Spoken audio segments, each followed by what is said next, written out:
1. Let's go ahead and not waste any time. Let's call this meeting of the Charter Review Committee to order. I don't believe we need a vote to open the meeting, do we? No. Okay, great. So for those in attendance with us today and those watching at home, my name is Eric Dias. I am the vice chair of the committee. Our chairman, Scott Pitter, is not able to be with us tonight, so I will be doing my best impersonation of Scott. He is not one of our members online either, so we can talk as much crap about him as you want. In meeting minutes. We do have 2 members of the committee online tonight, which means we're going to do roll call votes. I'm not sure the technical term, but I'm going to say our Deb is only with us for the first hour, so she's not going to make the whole meeting. She is going to rewatch the video and put together meeting minutes from that, but it might be helpful if at least one of us wanted to also take some notes while we're in the meeting, so that way we can give them to Deb as a heads up. Her and I talked about that beforehand. Is there anybody who wants to volunteer to take some meeting minutes? That's my role right there. I got it, Eric. Yeah, I just didn't want to throw it at you if you didn't want it. We're good. All right, great. Okay, so call to order. First is done. Next matter on the agenda is approval of meeting minutes from June 24th. I believe at our last meeting, we had taken a look at these. Some folks had some comments. I believe those comments were emailed to Deb. Has anybody had a chance to relook at those, and does anybody have any further? Relook at them, and they looked fine now. Okay. Yeah, so you just take a motion to approve. Yes. Do I have a motion? Make a motion. Ed moves to approve. Do we have a second? Second. Gene seconds. Roll call vote. Why don't I take the roll call because Deb is not going to be with us all night? Before that, any Further discussion before we take the roll call vote? Any further discussion? No, I would just like to thank Deborah for going through this again. She did make a lot of changes, and it took a lot of time. So thank you for doing that, Deborah. Agreed. Thank you, Deb. All right, I'll take the roll. Ed, Yes. Lindsay, Yes. Gene, Yes. James, Yes. Brad, Yes. and I'm a yes. 6 to 0 because Scott doesn't count. Well, it's an item. All right, excellent. So item B is done. Item C, we're going on to public comment. I know we do have two members of the public with us in the room tonight. I don't see anyone, although Janet's iPad is in the waiting room. Let's see if we can let her in. That's Janet Hanson. Okay. And I think I admitted her, and she is joining. Janet, if you can hear us, welcome to the meeting. We'll give her a minute. Probably takes a second to come through. Usually takes a minute for. Yeah. Yeah, it might take a second.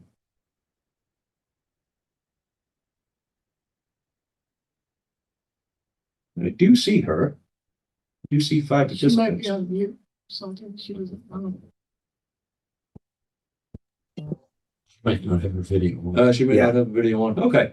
Well, being as it may, she is admitted. Any members of the public who would like to address the committee? Sure. Mark Lindy, 56 Michael Road, Town Councilor. I just wanted to thank you guys for doing your forum today over Thank at you. the Senior Center. Well done, well organized, good information, public participation, and commend you for doing an evening one and a Saturday one. That way everybody will get their voice in. And I know you're working on the survey. You guys are cooking with gas so far, and I'm looking forward to it. I followed the last charter review process that Ed chaired.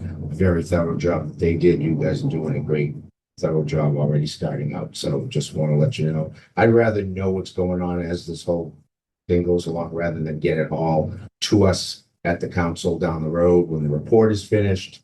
And I will pledge to you as a counselor that I'm going to try to push to make sure whatever recommendations you have go through. There's legislation at the council level to make that happen. So I think we'll end up with a better experience this time. A lot of dedication from a lot of people. So just a thank you. I appreciate that. And I think with the climate where we are and where we're at as a town right now, we need that dedication. So I'm very glad to hear that. Thank you. I do see on Zoom, Janet's iPad has its hand up. Janet, can you hear us?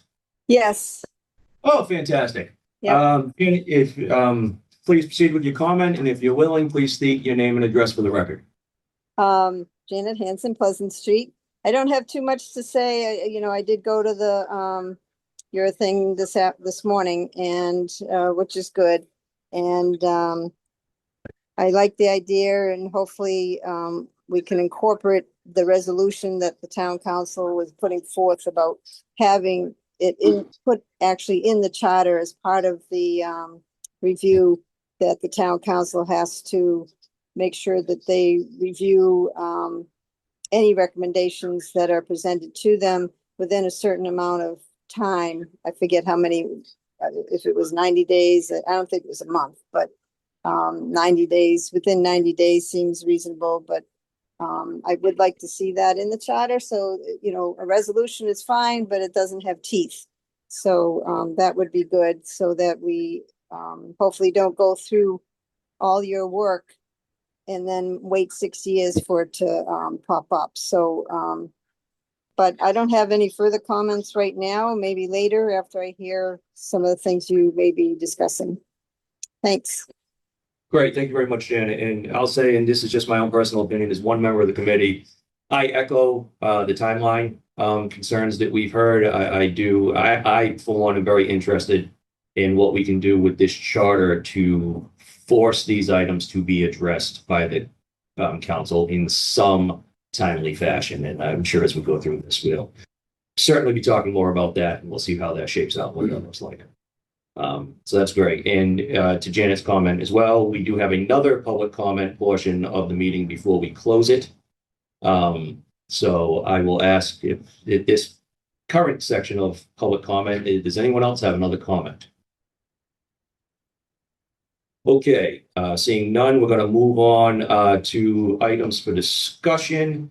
Although two things that I'd like to bring up, I saw something move. I want to make sure nobody else is trying to break in here. Looking at our agenda, we have adjournment is F and public comment is G. I think we need to reverse those. And I think since we don't have a time designation on any of these, I think we can do that by vote of the committee. So can somebody make a motion to reverse the order of F and G for this meeting?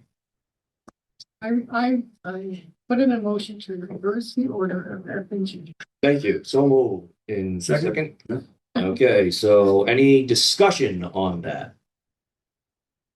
Okay, roll call vote. Ed, Yes. Lindsay, Yes. Jean, Yes. James, Yes. Brad, Yes. and I am a yes. I'm going to make one more of those suggestions. Looking through item D, A through D. A is community conversations. And D is review of today's charter review forum. I think it might make sense to kind of group those two together, maybe go A, D, B, C. Yes. I was actually, I'll make a motion for you to just combine A and D Okay, that's great. as for A. Okay, so there's been a motion made. Do we have a second? Second. Brad with the second. Any discussion? No. Roll call vote. Ed, Yes. Lindsay, Yes. Jean, Yes. James, Yes. Brad. Yes. I am also a yes, which brings us to item D. A and D together, community conversations, which is Lindsay and Scott, and Lindsay's going to represent both today, I think. And some discussion about the charter review forum that we had earlier today. So Lindsay, do you want to kind of take the lead and give us an update on where things are? Sure. I'm not sure where Scott wanted to talk about the community conversations, outside of just making it public again here that our forums are taking place just again. The next one, we had the first one today at the senior center from 10:30, 11:30 a.m. today. And then we have the next one on Monday, August 24th at the Bridgewater Public Library from 6:30 to 7:30 p.m.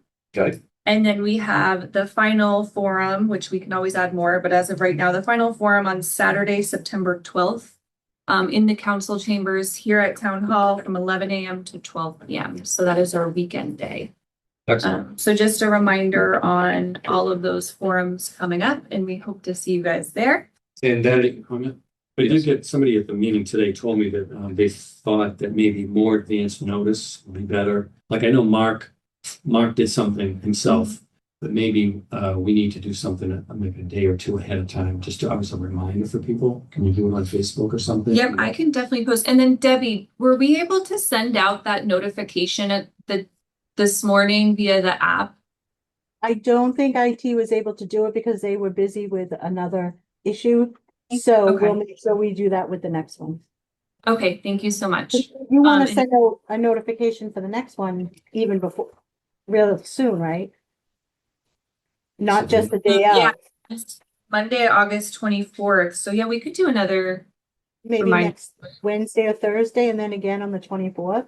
It'd be great. That makes sense. All right, Thank you so much. And You're just a comment, just to be clear for those who are watching, other places where that is notified right now, there are agendas being posted on the town's website. There are Facebook groups that have been notified for the residents, things like that. Is that correct? So Yes. there's multiple places to find this information if people are able to look for it too.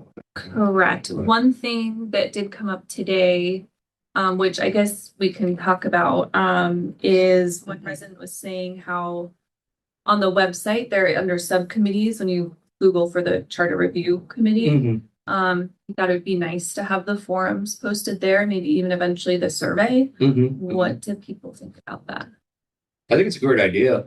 I'll ask Debbie, what are the logistics of changing the webpage for the Charter Review Committee to include that information, to include the date, location of the forums, to be able to update it with maybe a link to the survey that we're producing, things like that?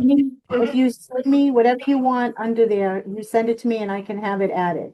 So you tell that's me good. what you want on that, in that folder underneath the town council page. You can put whatever you want in there. That's gonna get Can I dangerous. ask a question? Well, to a point. Maybe makes the final call. In addition to these meetings being already on the calendar, are those meetings on the calendar? I was wondering if we should sit there.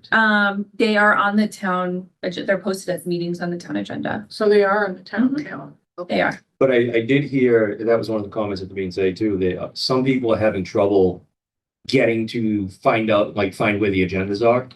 So maybe it makes sense if we know, we have a list of 4 upcoming meetings and dates already secured for it. Maybe it makes sense to get those on the CRC webpage along with the dates of the forum and along with a link to the surveys, just so, and we can continue to update, as we check off meetings for this committee and schedule new ones, we can continue to kind of update that page. So that way, at least it's all in one place for people. I think for most people, if you look at push versus pull, Mhm.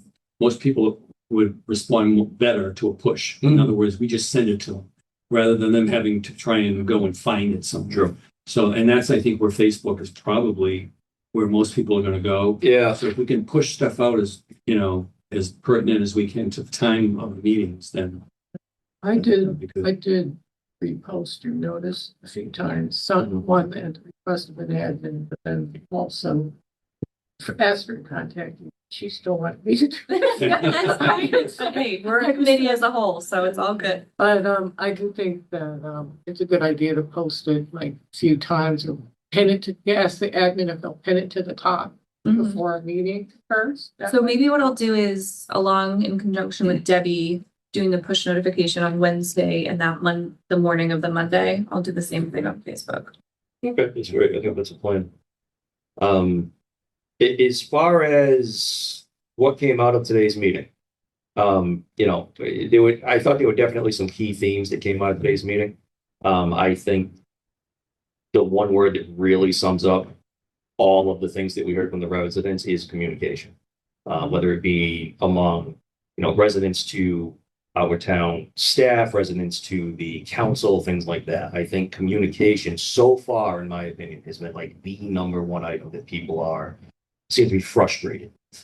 So I'm not suggesting that we talk about that right now. But I am suggesting that I think that's one of the key things that we're going to have to focus on as we kind of dissect the charter and see what we might be able to suggest to get in there or revise to force better communication through the town. Did anybody else have another, takeaway from today's forum? Well, I felt I agree with you that communication was a primary theme. Mhm. And this may be included in communication, but it could also be a separate topic, which is feedback. People were concerned that when they get up and talk, Mhm. so it can be considered communication, Mhm. that they don't get the feedback on what they said Mhm. immediately and sometimes ever.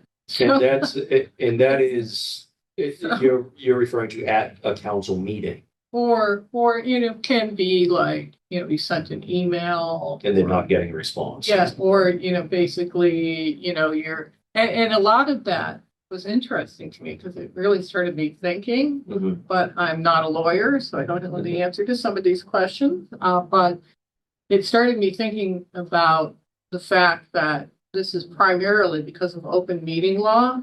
And, it also made me wonder, at our town's interpretation of open meeting law. And, basically, I tried to look at the document, but like I said, I'm not a lawyer. And it did make me think about that as like, it's the main reason that we don't have that interactive communication during these meetings is open meeting law. And so, I was wondering if there's some work for us there to just explore that topic and see if, either through ensuring that we are interpreting open meeting law as a town correctly, or even looking at, do we need more town meetings where there can be interactive, where it's with the town manager and it can bypass that whole criteria. Mhm. So it did make me think about how could there be other ways to have interactive feedback.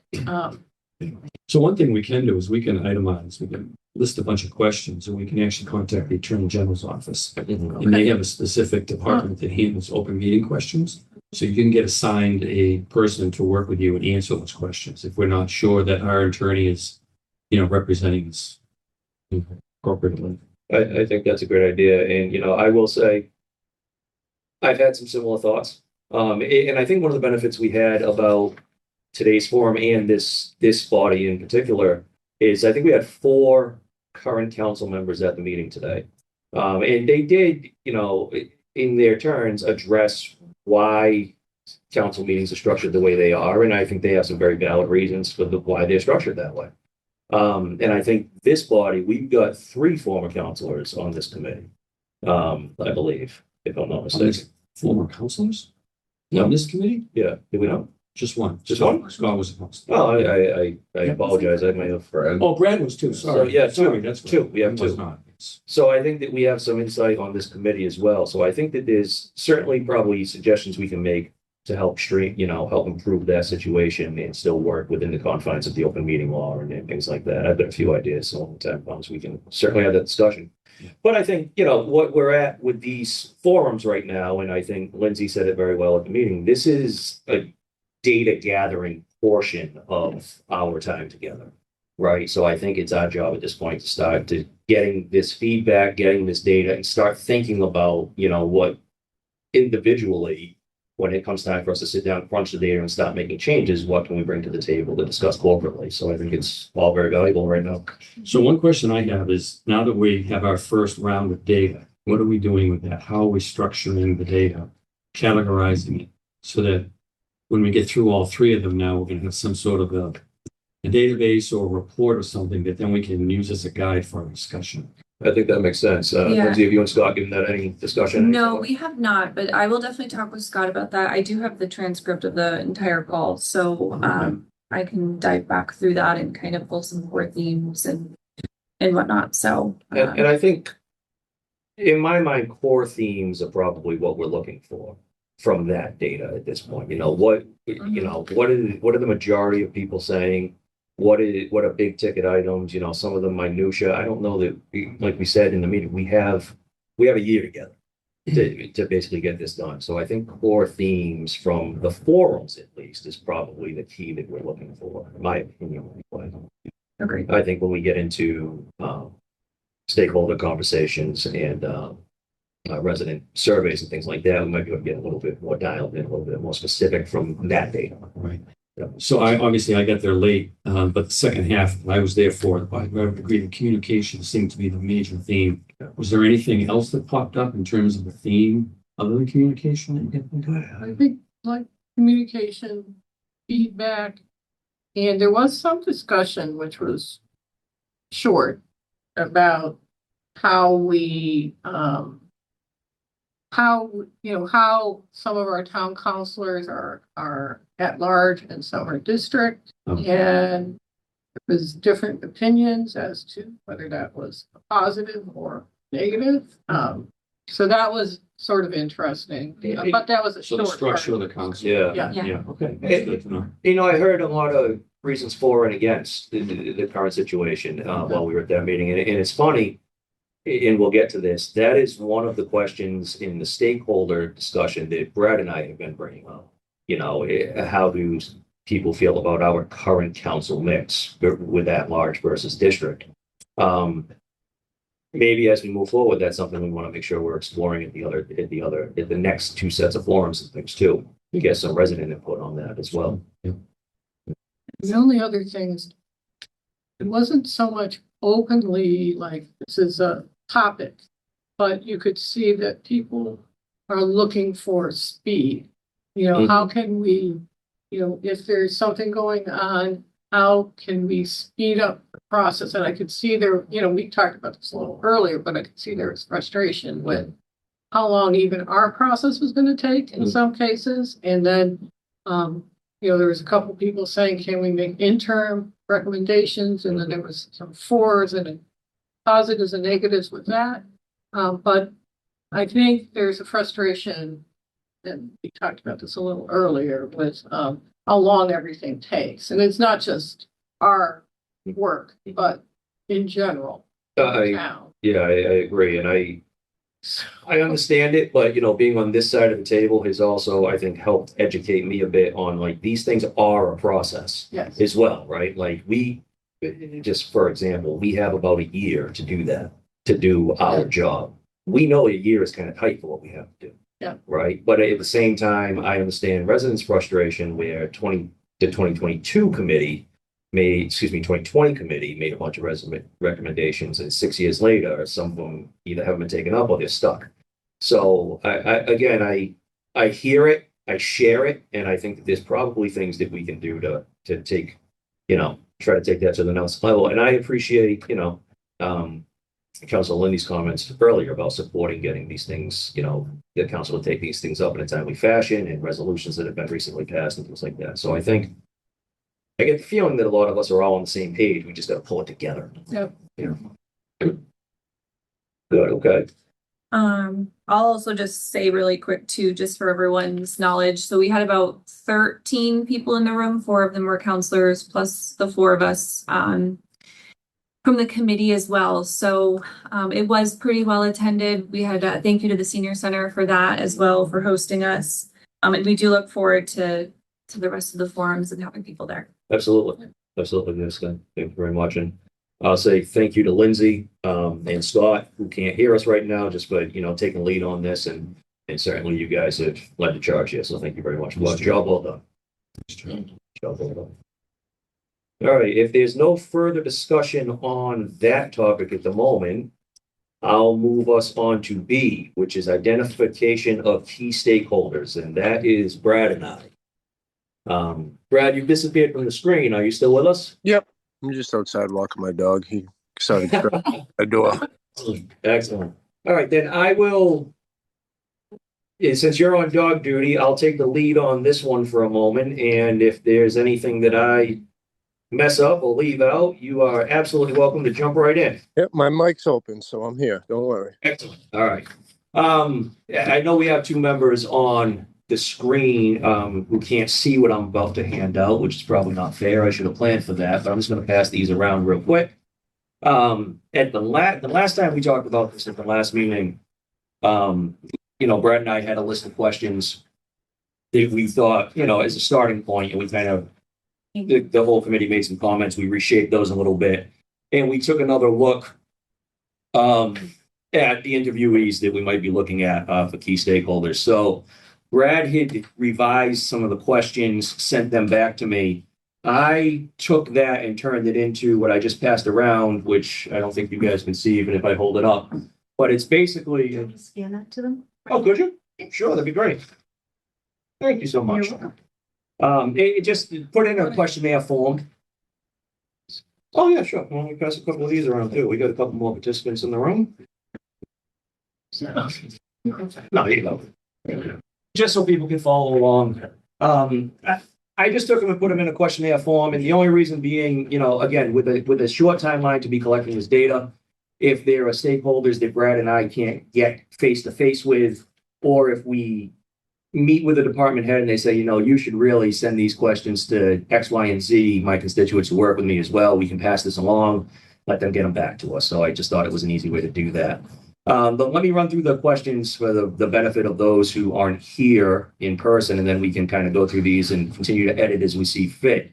But I do think we'd like to probably get to a point with these questions tonight where we can feel that these are maybe final and ready to be shared, because again, we're going to run out of time on the data collection portion of this. So the first one, and I think this was on the last one, is just, do you feel the current charter is effective? And I don't think that changed. And again, these are more for people who, in theory, as department heads and town staff and committee members in the town, are familiar with the charter, maybe more familiar than some residents might be. Ed? Yeah, so I guess my only question on this question would be the word effective. Because that's sort of a subjective. Okay. I'm just thinking, is there some way we can make it more clear what we're trying to get at? What is it we really want them to tell us? So do you feel the current charter is effective? Does that mean is it working? Is it not working? Nice. Thank you. That's a good question, and I'm open to suggestion on the wording of that, sure.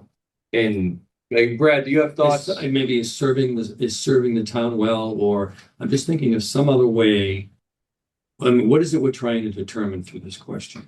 I guess the lack of a better way to put it, and maybe this leads into other questions, is it working? Is it right? Is it working? Is it serving the town well? Maybe to your point. That was what I was trying to get across when I said that. Is the whole is, do you think it's effective, as in, is it working properly, or the things we could tweak with it, et cetera, et cetera. Maybe we could change the wording there, but that's what I was going for with that one. And it leads into the next question of what improvements, if any, to the current charter would you recommend, i.e. revisions, additions, et cetera.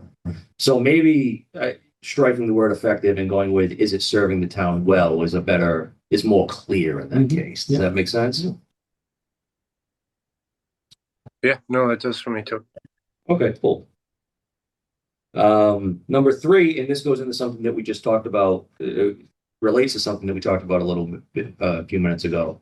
Do you feel a 9-member of the town council is too many or too few? My question there is, or my suggestion there is, instead of saying too many or too few, should be too many, just right. Or just the right number, Mm-hmm. or too few. Okay, So if somebody, let them say Yeah, 9 is that's good. if somebody feels Yeah. that the 9 is the right number, then they can say that. Mr. Vice Chair, should we be making motions for this? For the edits? I think we can either move them individually, or we can maybe go through and make some markups and move it all at once at the end. What do people feel? What's most appropriate here? Well, I mean, we sort of, to be consistent with what we did with the other one, the resident survey, I think we voted on each one separately, didn't we? Yeah, we moved them So I think we individually. should be consistent. All right, let's do that then. Let's go back to number 1. Ed, do you want to make a motion on that one? I want to have one discussion on it, but sure, I'll make a motion. Okay. To, on number 1, to revise or amend, as we just discussed, you feel the current charter is serving the town well. Okay, do we have a second? Second. Second by Lindsay, and Discussion. further discussion. So I'm thinking here, I'm looking at the list of interviewees that you had sent out separately, and I'm looking at the question and I'm thinking to myself, what if these people don't even really know anything about the charter. I mean, yeah, they're department heads, they're employees, but they might be in the same situation as a resident. It's you know? true. So maybe the first question should be the exact same question that we have on the resident survey, which is how familiar are you with the Bridgewater Charter? I like that. And then, depending on how familiar you are, then you ask them, is it serving the town well based on your knowledge of the charter? Do you think it's serving the town well? I like that. Yeah, you know, when Brad and I put this together, we kind of did it with the assumption, like you mentioned, that these folks should be more familiar with the charter, but that's not a guarantee. Right. Okay. Does that change your motion? So I think, I don't think it changes the motion as far as the wording of this, but it adds an additional, That's an additional. so that might be a new motion. So Yeah, I Okay. think we should close this one out. Let's close this one out and then we'll take another one. Okay. So any further discussion? Any further discussion on this particular motion to change the wording of number one to read, do you feel the current charter is serving the town well?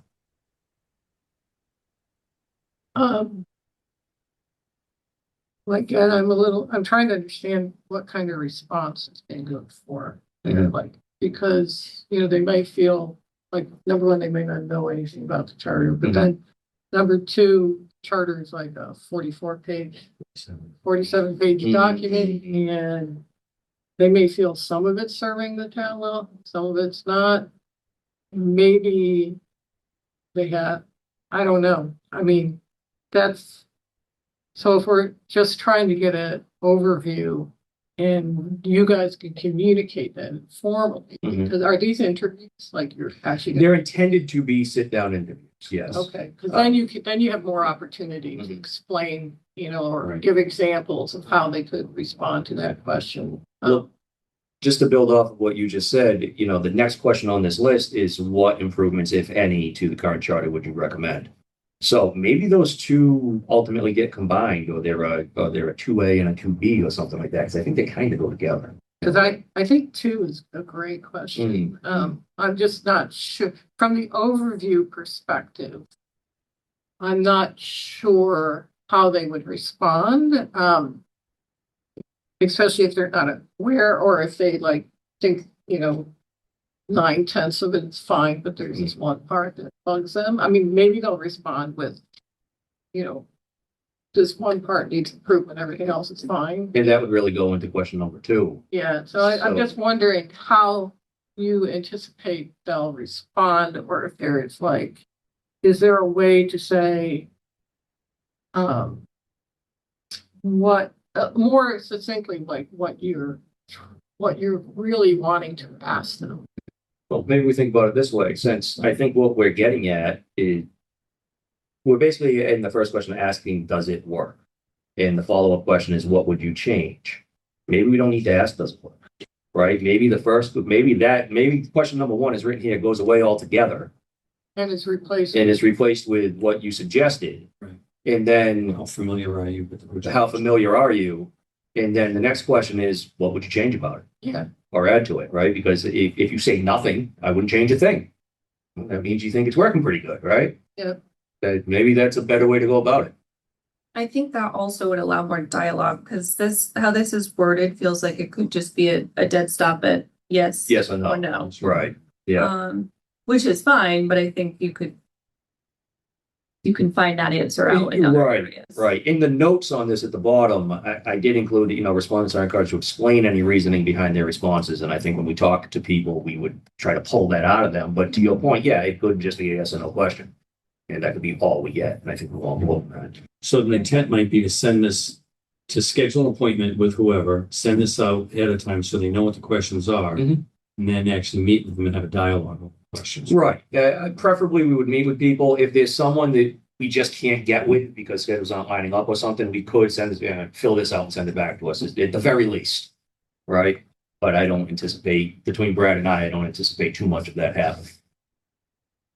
I would also say too, one other thing, if we do keep the question, I wonder if we say, do we feel the current charter is serving the town appropriately? Appropriately. I feel like well gives it a positive note, which is fine. I mean, we do want positive feedback, but we also want to open residents to feel a little bit more open to talking negatively about it if they want any changes. Sure. So I would recommend if we do keep the question, replace well with appropriately. Okay. Fine with it.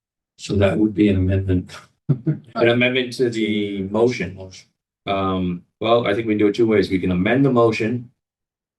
Or we can vote the motion and then just make a new one when we're done. Or can we change the motion to saying let's just strike this? I can withdraw my motion. Do we need a second for that? I don't think so. I don't think so. I'll just withdraw my motion. Okay, so- Somebody will make a new motion to reword it. Okay. Well, you can. All right, But are we gonna keep this question or are we gonna just take it out? I think we need to vote on that first and then we can have more discussion, then we can go back for another motion to remove it, Sure. Okay. Okay, right? fine with me. Since we're now out of discussion. Yes. Okay.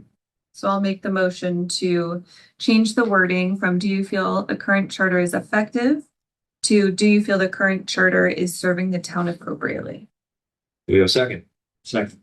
Seconds. Any discussion on the motion?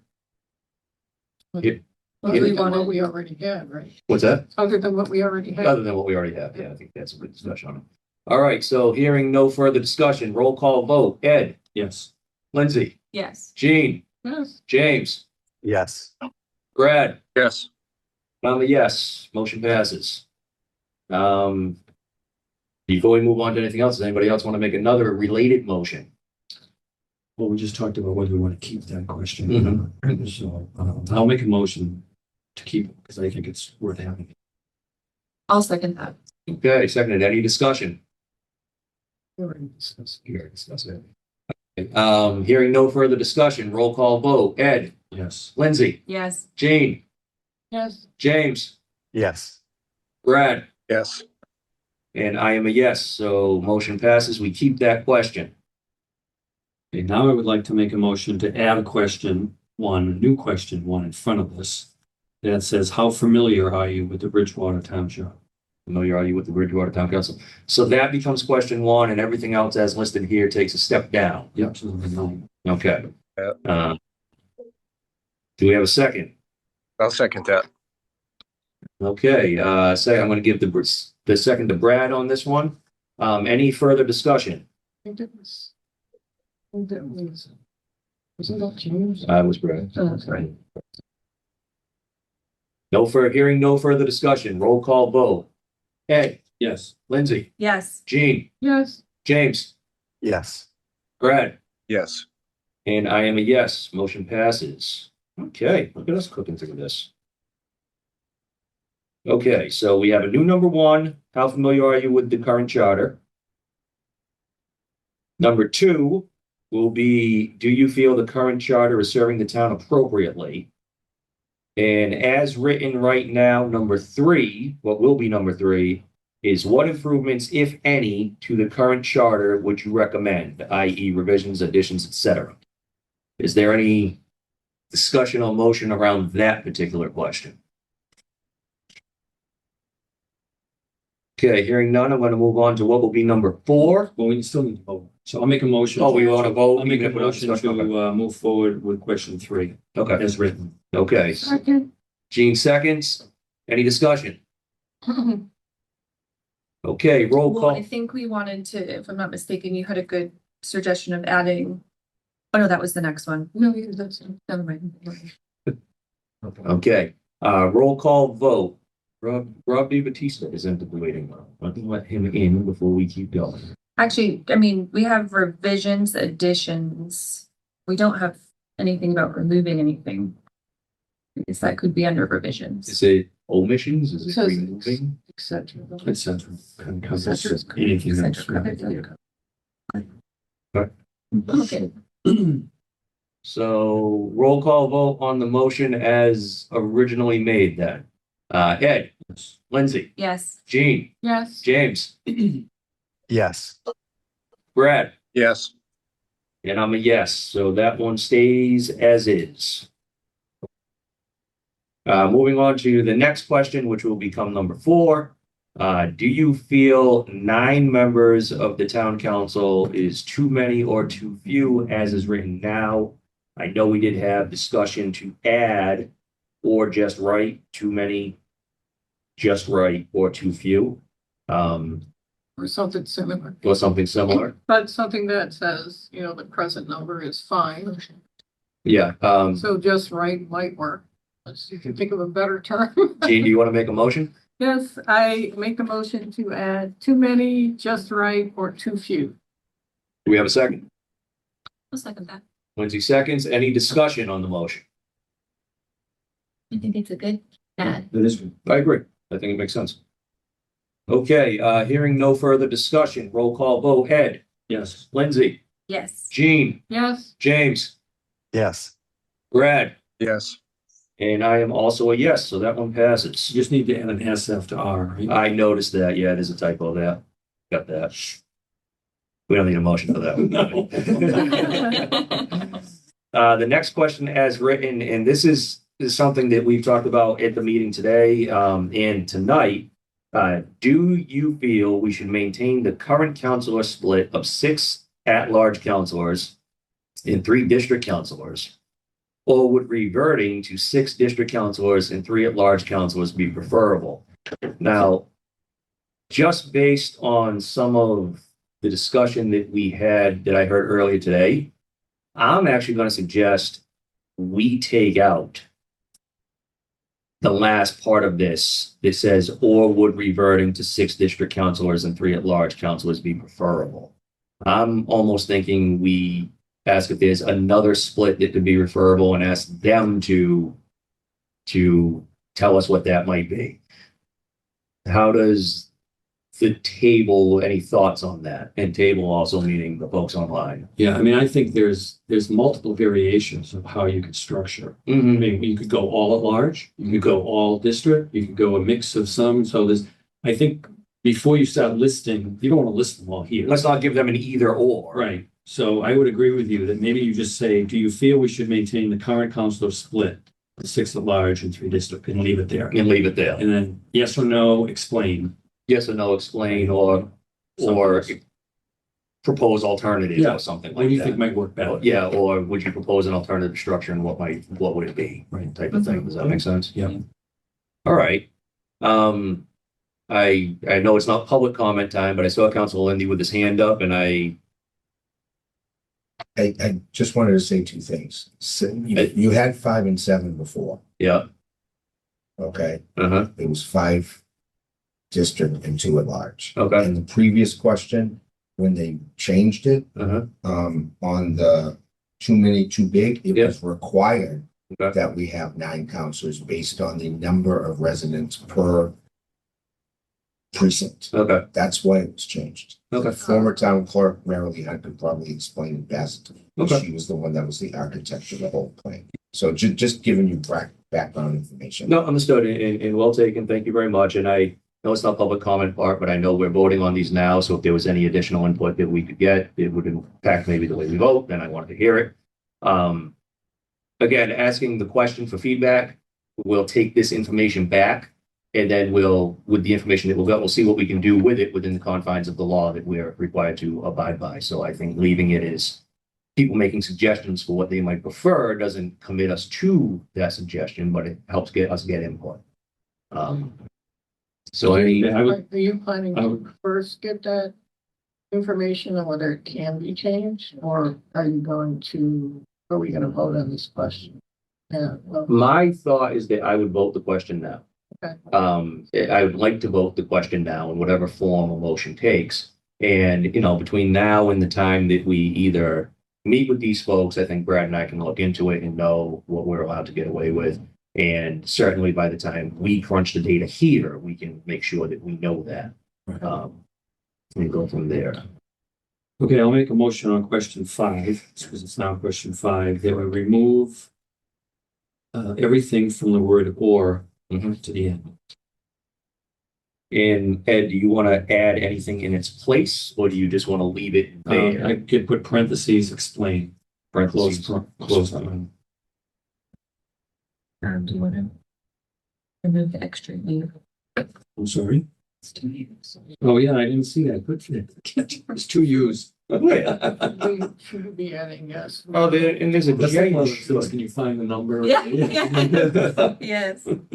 Oh, and there is a J in should, yes. Oh, yeah. Who was proofreading this? It was me. It was me. There's not a quick pop-up thing in Excel, okay? That's why we're here. Somebody second the motion. I'll second it for you. Lindsay seconded the motion. Any further discussion? I was just asking, were we gonna say yes, no, or would you propose an alternative structure? That's what you talked about. That was a point of discussion that I was gonna bring up too, because I think similar to what we talked about before, that could lead to a one-word yes or no response. And I think if somebody wants to see something else, it would be helpful for them to tell us, like, what do you want to see? Like, what would you prefer? Does that, So could you restate what you said? I thought, cut it off where you said. Yeah. But then have yes, no, or would you propose an alternative structure? Or not maybe or, but would you like to propose an alternative structure? So that discussion is maybe not propose, but suggest, maybe suggest an whatever alternative you guys. structure, something like that. Okay, so Yeah, yes. what- I'm not What if we tied- made, Go oh, ahead. sorry, Jean, go ahead. No, go ahead. I'm done. Yeah, what if we just made that the no? So do you feel we should maintain the current town councilor split of blank, blank, blank? Or would you propose a different structure or a different split? With that. So if they say no, they essentially, the way of saying no is that they propose something. I think that might get us to the same place, maybe a little cleaner. Yeah, I agree. Yeah, Different split. I'm okay with that. So can somebody reword that the whole So now it's, question? you want to do it, James? Or I can do it? Sure, I'll take a stab. So do you feel we should maintain the current town councilor split of 6 at-large councilors and 3 district councilors? Or would you propose a different split? Do we want to use split or a different arrangement or a different structure? Or was a different structure? No. Mhm. Okay, thank you. All right, I like that. Ed, what does that do to your initial motion? That's fine. And we can Just just, add an amendment. Because I believe that's technically an amendment to your motion. So we vote on the So amendment. you can rescind. No, it doesn't- I'll rescind my motion. So Rescind. somebody make a new motion. Okay, so Ed rescinds, and James, do you want to make a motion? Sure, I'll make a motion to modify it'll be question 5, right? Do you feel we should maintain the current town councilor split of 6 at-large councilors and 3 district councilors? Or would you suggest a different structure? Do we have a second? Second, Brad seconds. Any further discussion? Seeing none, roll call vote. Ed, Yes. Lindsay, Yes. Jean, Yes, James, Yes. Brad, yes. and I am a yes.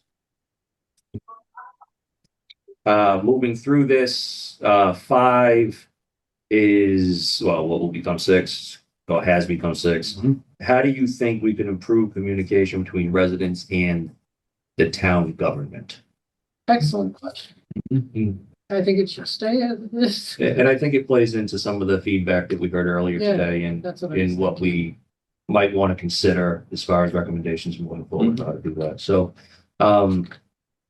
if there's no further discussion, I will entertain a motion. One question I would have, Sure. just sorry. Of course, no. Town government is obviously broad. Yes. So we have 2 branches of our government. We have our legislative branch and our executive branch. Mm. Do we want to, because one would be communication between residents and Mm-hmm. councilors, and one would be communication between residents and the town departments. Do we want to split it? I don't know. I'm just throwing that out there. We can leave it general like this and just talk through it with them if you want. Mm-hmm. I think that is a good point, though, because the way you communicate with the council and the way you communicate with every other branch of every other office in our town are very different. So maybe it becomes an A and a B question almost. Yeah, I think you just duplicate the question and just have one is towards the town councilors and one is. Yeah. Or do we amend it and just write as a whole? town government as a whole. You know, We could. I I think, just think that's too broad, Brad. I think we're looking to get some information that's gonna guide us, right? And I think if we leave it that broad, we might not get what we're looking for. That's all. yeah, Right. no, I get it. I was just throwing that suggestion out there. Yeah. Get exactly where you guys are coming from though, with the two different types of government and all that, so. Well, Ed, do you want to make a motion? Well, I don't want to use the words legislate, Yeah, and executive, because people would have been confused. I think the word count, I think the word count. Maybe two separate questions. How do you think we can improve communication between residents and the town council? Mhm. How can we, and then replicate it for, what do we call it? Town departments? Town manager. Town manager slash departments? Slash department, yeah. Yeah, okay. That would be good. Is that the motion? Yeah. Split it into two Two questions. Yep. So it would become questions 6 and 7. Yep. Okay, do we have a second? One slight. I don't know if I should wait till the second and then say. I'll something. second for discussion. All right, Brad, second for discussion. Let's have some discussion. Jean. Okay, so I was just gonna say, slight difference, town manager and personnel. Because you know, like there's an assistant town manager, there's a this, there's a that. So I'm wondering, Town- and, yeah, town manager and employees, or town manager and personnel, something like Yeah. that, so it covers everybody. Yep. In the town government, town manager and personnel is, yeah, that's. I think that makes sense because Yeah. correct me if I'm wrong, but committee members wouldn't fall under the banner of personnel, or would they as special personnel? Everybody that's on a committee is technically a town employee. Technically a town employee, so that covers, the town. so that would cover things like planning board, board of health, all Yeah. that stuff too. Okay. Oh, if that's the case, then I like that wording. So town manager slash personnel, Yeah, is that what you're saying? Town manager and personnel. In person. Yeah, personnel. Okay. also Okay. there's communication. So, I'm sending this to you to not normally the grammar police. over No, there. that's, Sorry. I obviously am not either, so that's 100% fine. I didn't try to get this in very quickly, so we had something to talk about tonight. Okay, so we have a motion, a second, some discussion that revised, a little bit of wording. I don't think we need to rescind the motion. I think we can maybe vote it with the discussion, vote the motion as discussed. Mhm. Okay, any further discussion before we do that? Okay, hearing none, roll call vote, Ed, Yes. Lindsay, Yes, Jean, Yes, James, Yes. Brad, Yes, and I'm a yes.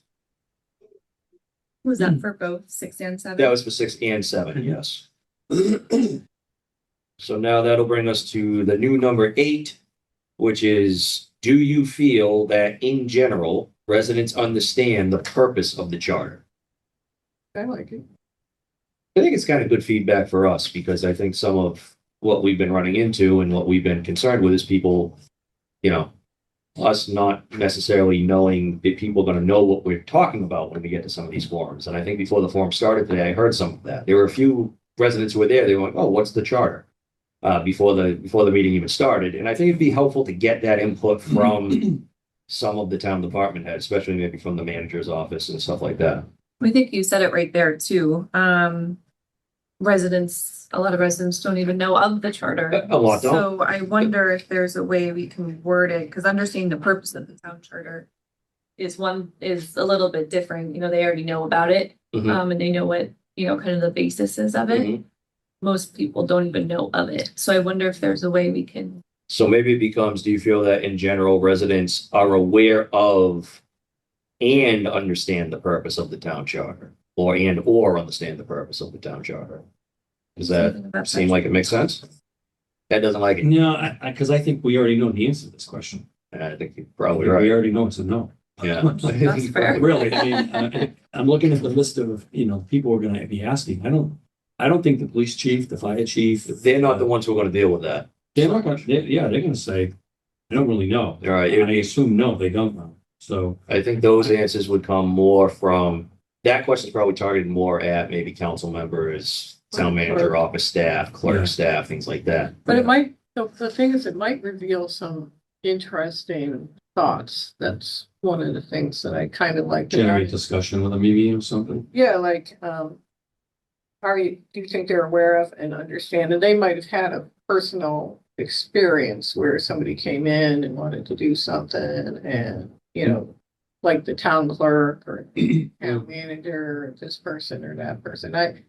I can't say for sure. I'm not totally tied to this. I just think that they might have an experience that they could bring up that we might not be aware of, that's very specific, you know, to something they experienced as it relates. Maybe it's kind of remote though, because, you know, more likely the admin code is what they have experience That's right. with. That's right. It's true. I mean, So- under the covers, this seems to be sort of a communication question to me because residents understanding the purpose of the charter is really about communicating that to them. Mhm. Or do they have a desire to know? Do most residents care about the charter? Do they Right. really, want to take the time and effort to read the charter? So I guess what are we trying to get out of this question? What is it going to help us to determine once we have the answer to it? That's a good question. The only thing that I thought was that what I just said, which is, there might be someone in an area of town government that's had a particular experience. Yeah. That this question would fall out. But when I think about it, I wonder if they would have more likely have experience with how, the town admin piece, you know, Day to day. applies day to day. So I don't know for sure. Well, my thought is this. One, I agree with that I think we know the likely answer in most cases is no, right? But I'm thinking of a couple of the things that we talked about today at the forum was that people aren't aware that the charter exists, and it used to be front and center on the town's website, and now it's tucked into a main document and kind of gets lost in there and stuff. And to your question is, if we hear overwhelmingly, no, nobody knows what the charter is, what are we doing with that information? One of the things that I think I took out of the meeting today is that people need the charter to be more front and center. They need it to be more accessible. They need it to kind of be more in their face. So maybe, I think the only thing, like you said, that we would take out of that is maybe a recommendation to do just that. Make it a separate document. Get it published and out front and center so people, at least when they go to the website, they have the ability to say, oh, charter, what's this? And kind of look into it. Beyond that, yeah, I don't know that there's a whole lot we can do with it. Yeah, I mean, it used to be separate. It was Mike Dutton that created the town code and they pulled everything. Together. So it's like almost 300 pages. Right. Yeah. Is that something we could recommend to split out? Yeah. Absolutely. Yeah, because it directly respect the charter, we could recommend that it must remain a standalone document. Well, I know when I was, you know, appointed to this committee, I wasn't sure Yeah, Charlie. if that was, I was trying to look for the charter by itself. Which I remember a few years ago, I had been able to find, and I couldn't find it. I'm like, what the heck? And then I finally looked at that admin.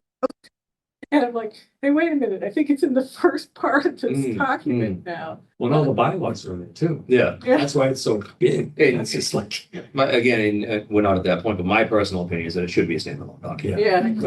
Right. And I think I feel that way more now being a part of this committee and seeing the lack of knowledge about it. Yeah. So I'll, I like Lindsay's wording. I understand Ed's concern about the question. I like Gene's thoughts on it, so I'll leave it up to a motion if anybody wants to make a motion. I mean, we could even strike it. What do you, I mean, you two created it. Does Brad have an opinion on this question? That's a good question. Brad, do you want to have anything you want to weigh in on this one? I mean, I can see us getting rid of it, to be honest with you, but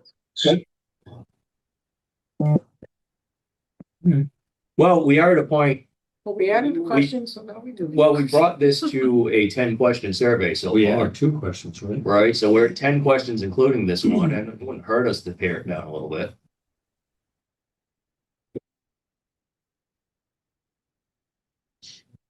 Yeah, just for me, I wasn't clear what we were trying to get out of it. Okay. And if most of the answers were gonna be no, then so what? We already kind of know that anyway. Okay. Because residents communicate that to us. You know, where is the chart? What is the chart? Yeah, that's true. We're getting that feedback from residents directly. We don't necessarily need to ask the town clerk what if she thinks the same thing. Right. Okay. Yeah. Ed, you want to make a motion? I'll make a motion to strike what used to be question 6. Okay. I'll second that. Lindsay seconds. Any further discussion? Hearing none. Roll call vote. Ed, Yes. Lindsay, Yes. Jean, Yes, James, Yes. Brad, Yes. and I am also a yes. So the old number 6, current number 8 goes away.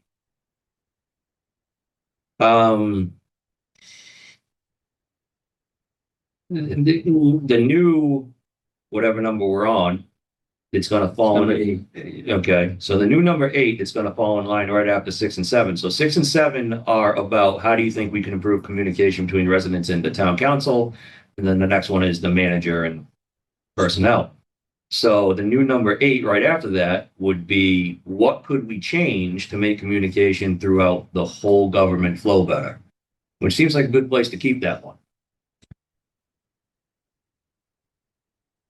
Any discussion about that? That flow is good. All right, no discussion. Does anybody want to make a motion? it's fine to keep it as is. That's your motion? Yeah. Okay, do we have a second? Ed seconds. Any further discussion?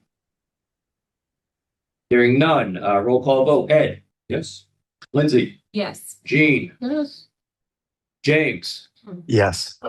Brad, Yes. and I'm a yes. So 7 now, 8 survives as is. With, I don't think, any significant grammar issues. Let me double check. No, you don't worry about it. Okay, and the new number 9, which is last on our list currently, what are the pros / cons of being labeled as a town versus city in the charter? So last meeting, the question originally was, how do you feel about Bridgewater being called the city or the town of Bridgewater? And I believe we had striked that. You might be right. I believe we did, yeah. We did. Go ahead, Lindsay. I'll talk after you. No, it's okay, you can go. So I really just added this because the last charter review committee did try to change anywhere it said town to city, and I just wanted feedback from how people in the town, if it would make their job easier, harder, et cetera, et cetera. That's why I did re-add this one. Gotcha, okay. Good. Are they allowed to do that? Because aren't we called the town of Bridgewater? Right. We are a city known as the town of Bridgewater. But the charter refers to us as the town of So I Bridgewater. just said, we are We operate as a city, we are a city. but we are called the Town town. of Bridgewater. Gotcha. Right. So we're not, Right. just to be clear, we're not in the charter, we're not called the city of the town of Bridgewater. We just are called the town of Bridgewater, but we operate as a city, In city structure. Gotcha. Right, and the state views us as a city, as a city. but we call ourselves the town. And you know, this is more of a semantic issue for a lot of people. Mhm. I mean, we made a recommendation to change every occurrence of town in the charter to city, Mhm. just to be consistent, because, you know, and that didn't go into that. It's one of those recommendations that's just sitting. So so it's really for consistency purposes, you either be consistent or you just kind of let it go at this point. So I don't know really what the importance of this would be, to be honest with you, other than trying to be consistent in the charter. It's more of a language. It's, you know, sort of fixing errors or, you know.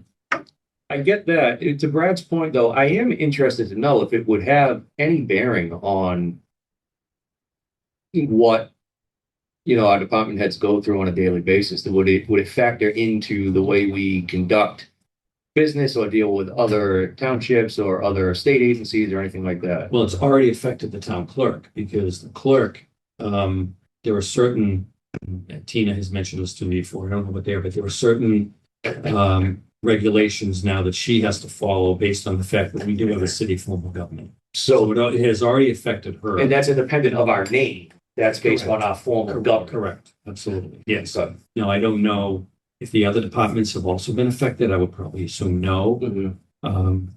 But keeping the name, I think, for a lot of people was just more of a tradition with the Tradition town. thing. But, you know, That's with fine. 30,000 people right now, you know, and we're growing, we're probably growing like 5,000 people every 10 years, maybe. Mhm. So eventually we're going to be, city. yeah, well.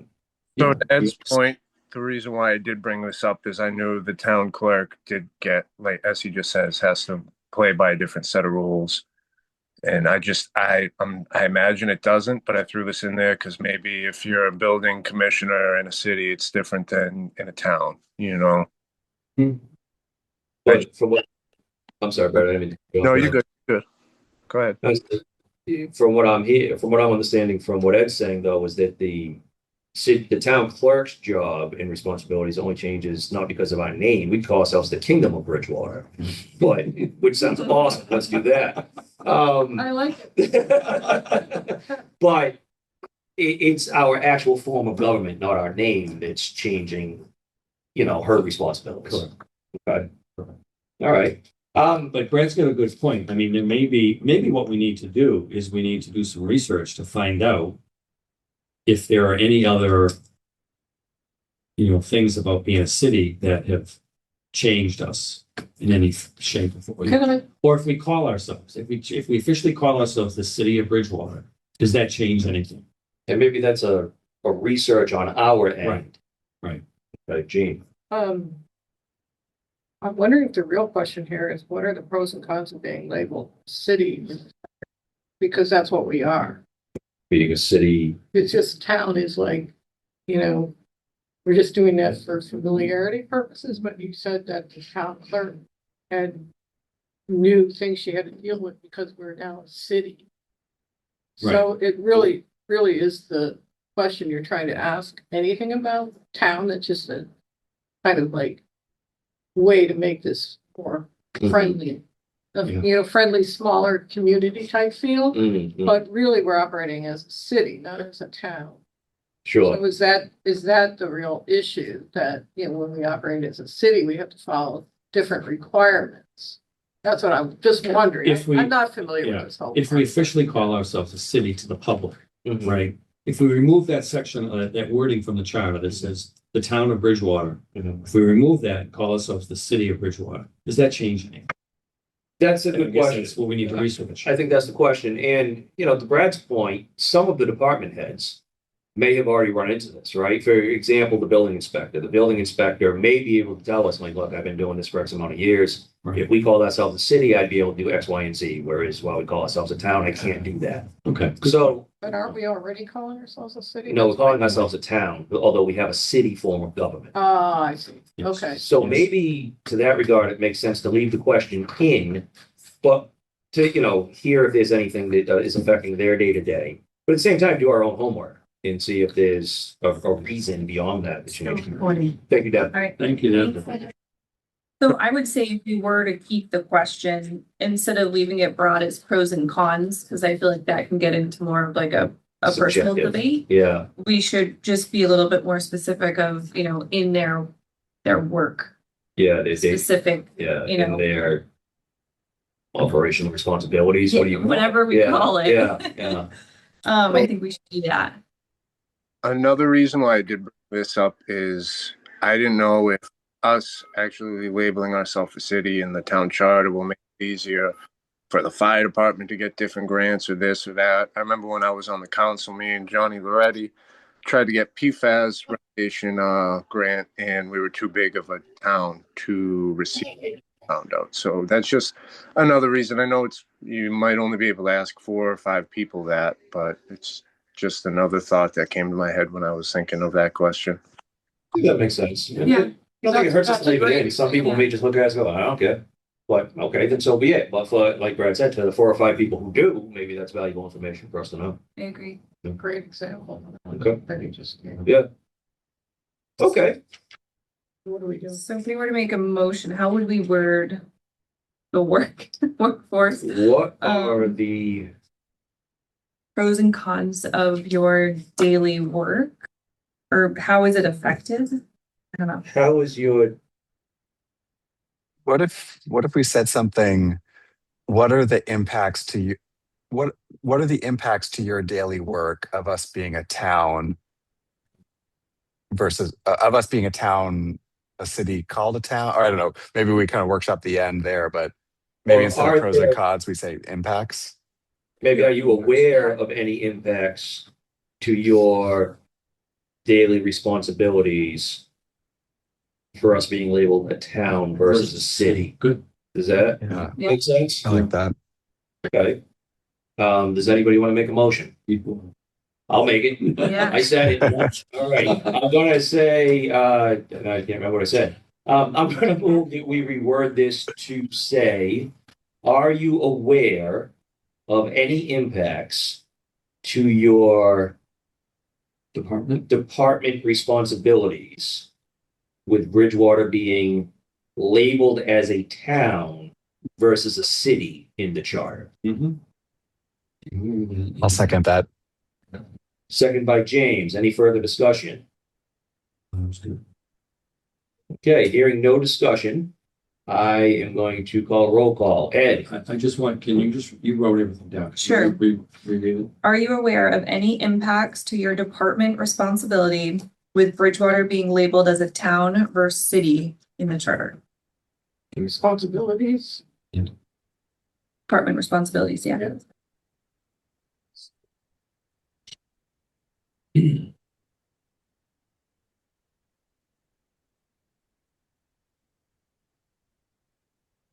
Okay, on that motion, roll call vote. Ed? Yes.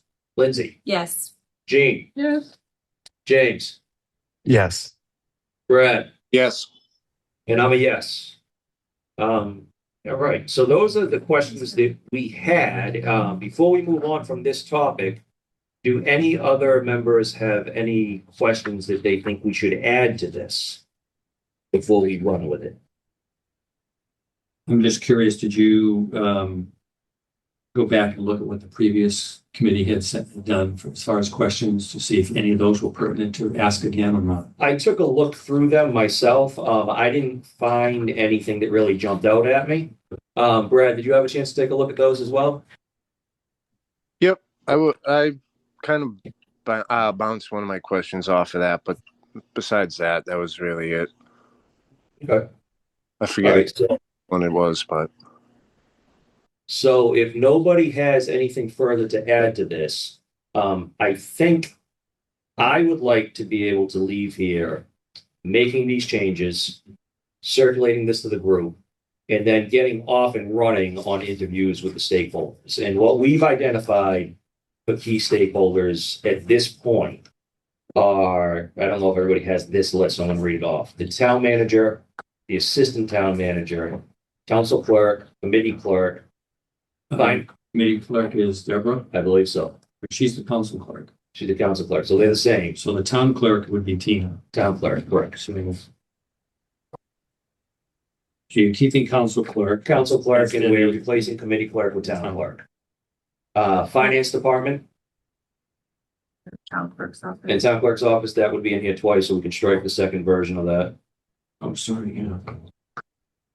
so real quickly, I will say maybe we do keep committee clerk in there because that's Josh McGrail or however you say his last name, and I imagine he's still with the town. He might not be. I'm not sure. I haven't really been in that office much, but he's just in charge of all the committees. So I figured maybe that.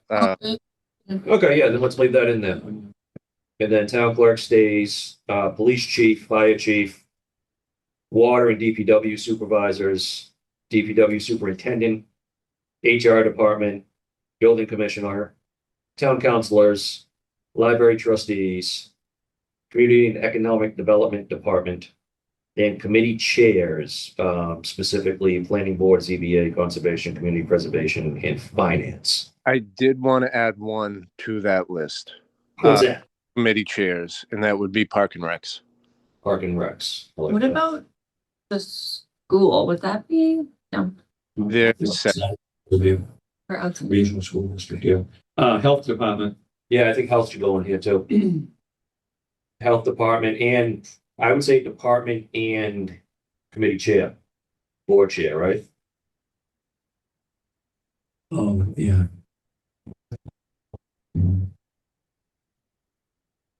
So that would fall under, you have one that's just committee, yeah, and the committee chairs, put it off department. So Parks, we added, Just going off of how we let Mark Wendy speak earlier, I'd suspend the rules to let Janet Hansen speak right now because her hand is raised. Okay, does anybody have an issue with that? If we keep it brief? No, Just need Yeah. a second vote. I'll second it for you. Thank you.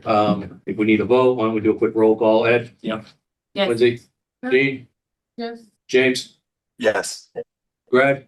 Yep.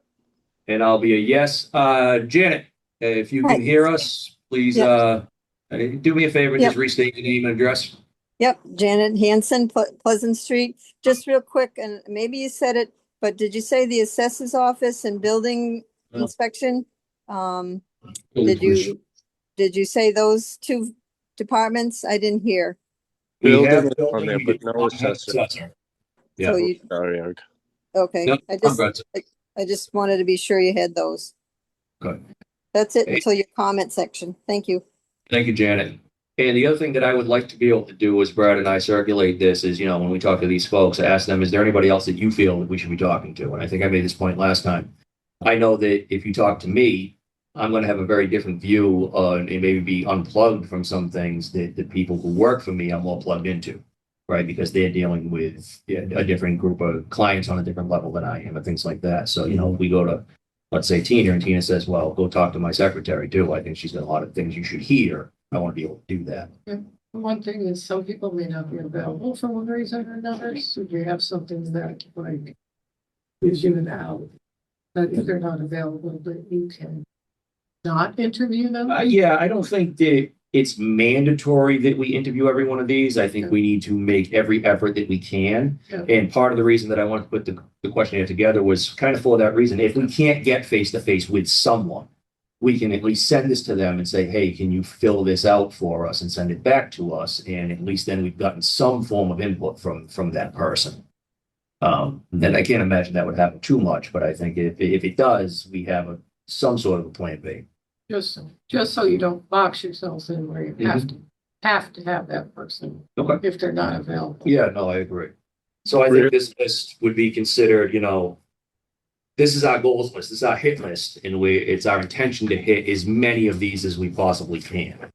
Greg, go ahead. Just real quickly, I do want to say when it comes to, there are two departments that I do think we should talk to everyone that works in them, and that is the town clerk's office and the finance department. I tend to agree with that. Finance is a big part of the charter. I think it's section 6. I could be wrong off the top of my head right now, but finance is definitely a big part of it. And the town clerk's office, I mean, they're all great in there. They all know how the charter is. And I mean, Jolie's great. She'll definitely be interviewed too. And like I said, I just think both those departments as a full should be interviewed. I tend to agree, Greg. Okay, so we have a questionnaire, we have a list, the hit list, so to speak. I would just, again, because of our timeline, I'd like to be comfortable to leave the meeting today, make these couple of changes that we talked about, circulate that to the group one last time, and then get to interviewing these people. I think the best way to do that, if the group is comfortable with that, is to take a vote on us being able to do that. Does that make sense to everybody? Yes, sir. Just so that way, it's very clear that Brad and I aren't going rogue on everybody. That's fine. Just one. You guys both work, right? We do. So I was thinking of different ways of doing this that might, if you can do it more efficiently for yourselves. If you could each take a day off from work, I don't know if you can do that, but you could set up interview days. Yeah. And then schedule just 2 days and get them all done in those 2 days. Yeah, Yep. Brad and I could probably coordinate and divide and conquer that. Rather than list. try and accommodate their schedules whenever they're, just say, these are the dates we're going to do it, and then come. And we can reach out ahead of time. Yeah. Right. And Have we can- time slots. Yeah, exactly. Have time slots, reach out ahead of time, try to get it all scheduled up. I think that makes sense. We'll be good, Eric. We'll get it done for sure. Okay. All right, So I'd so, like to make a motion that Brad and Eric have the ability to go forward and these interviews. great, with making the changes that we discussed, obviously. Okay, do we have a second? Second, Gene, second. Any further discussion on the motion? Hearing none. Roll call vote. Ed, Yes. Lindsay, Yes. Gene, yes, James, Yes. Brad, Yes. and I am a yes. Excellent. So that wraps that portion of our agenda. And DC is Charter Review Committee Resident Survey, James Walsh and Jean D. Batista. I know the last time we were here, we went through that resident survey in some detail. I know very similar to what we just did with the stakeholder survey. We made a whole lot of votes and things like that. So why don't I turn it over to Josh and Jean to update us on where we are? James, I'm sorry, I don't know why I said Josh. I apologize. That was That's rude. okay. It's the right letter. It's the right letter. Gene, do you I know there was a copy in the packet, but what I was thinking was I could share my screen, we could zoom Yeah, in, sure. we could kind of do a similar exercise, go line by line, want to make sure everything was covered and we can kind of work on them real time. Okay, great. And Gene, does that work for you too? yeah, that's fine. We all have a big copy here, but I Oh, think it's great. fine. So that we can Yeah. also see it on the. Yeah, screen. James, and why don't you put up on the screen for those who are watching it home or gonna watch the recording or anything like that? Yeah, let me do that. And then I can make, oh shoot, host hasn't allowed sharing for this meeting. How do Uh, Hold on, who I'm gonna is- get this out. I Okay, am thanks. actually the host, for better or worse. Let me see if I can claim co-host. Maybe it'll notify you.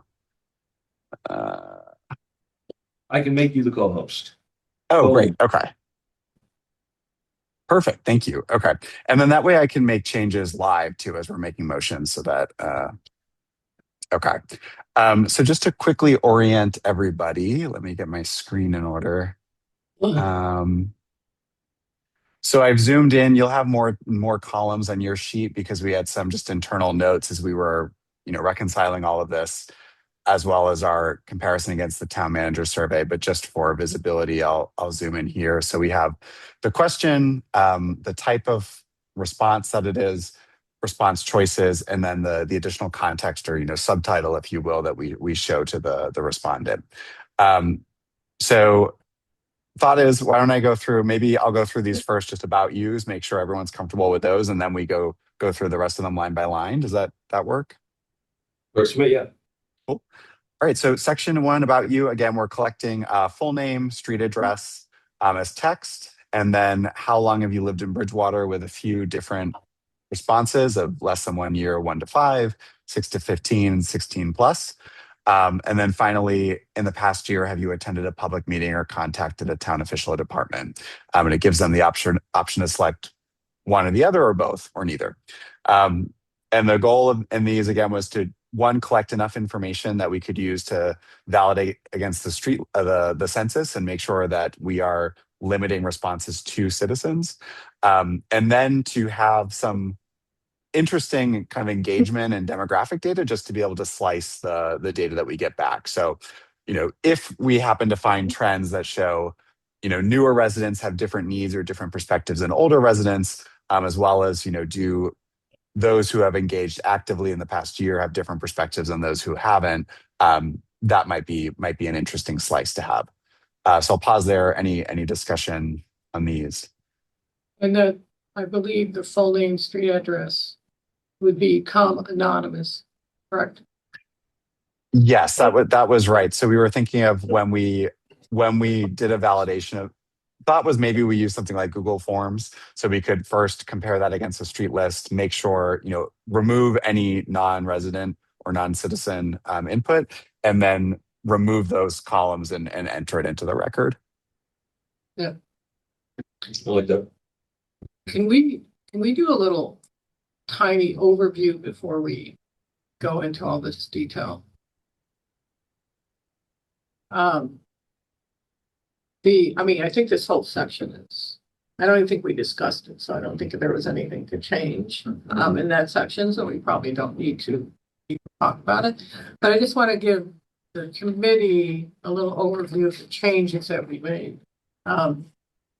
First of all, we did look at the former question. And so we did look at what you had asked. We also got input from Lindsay, so that's in here. Mhm. We looked at, what we all agreed to last time, and we implemented those changes as discussed. Mhm. And then we did add a couple more questions that weren't on here before for various reasons as we went through our second review. And you'll find in the committee notes that we talk about the reasoning for that. I wanted to let people know where we added a question that you proposed, Lindsay. I wanted to let people know that we had, for that first question that we had looked at prior survey, we thought it was a good question to ask, so that's why we asked that one. And, we looked at, some of the sections we had already proposed that had survived the last review. And we basically, thought about those sections. Is there something we should add or not? Or anything that we should change? And that's really it. And we reordered questions as we all discussed. So we did that too. So that's basically where we stand now. And I'd like to have the same objective that Eric, which is let's make this the final version of this once we agree with everything, because we really need to move forward and start gathering the data. So, and I think, the last thing is we looked at the town manager survey, and we looked at whether or not there were duplicate questions. We didn't find a lot. Truthfully, I think there was a big focus on the town manager survey on specific topics, but we did find a couple that had been in there originally that we had all already discussed and removed. So there wasn't there was a couple questions that there was a potential conflict. But given now, even having gone to the first public meeting, which is actually a couple of the questions that Lindsay recommended we added for communication. But given now what we've seen, even in the first session, that people are very interested in communication, I think it might be worthwhile having our own survey, unless we're going to have the results of the town manager survey, to keep those communication questions in our survey. So that is my thoughts on this. I just wanted to give everybody an understanding of the process that we used to revise this. Sure. Good. Thank you. Appreciate that.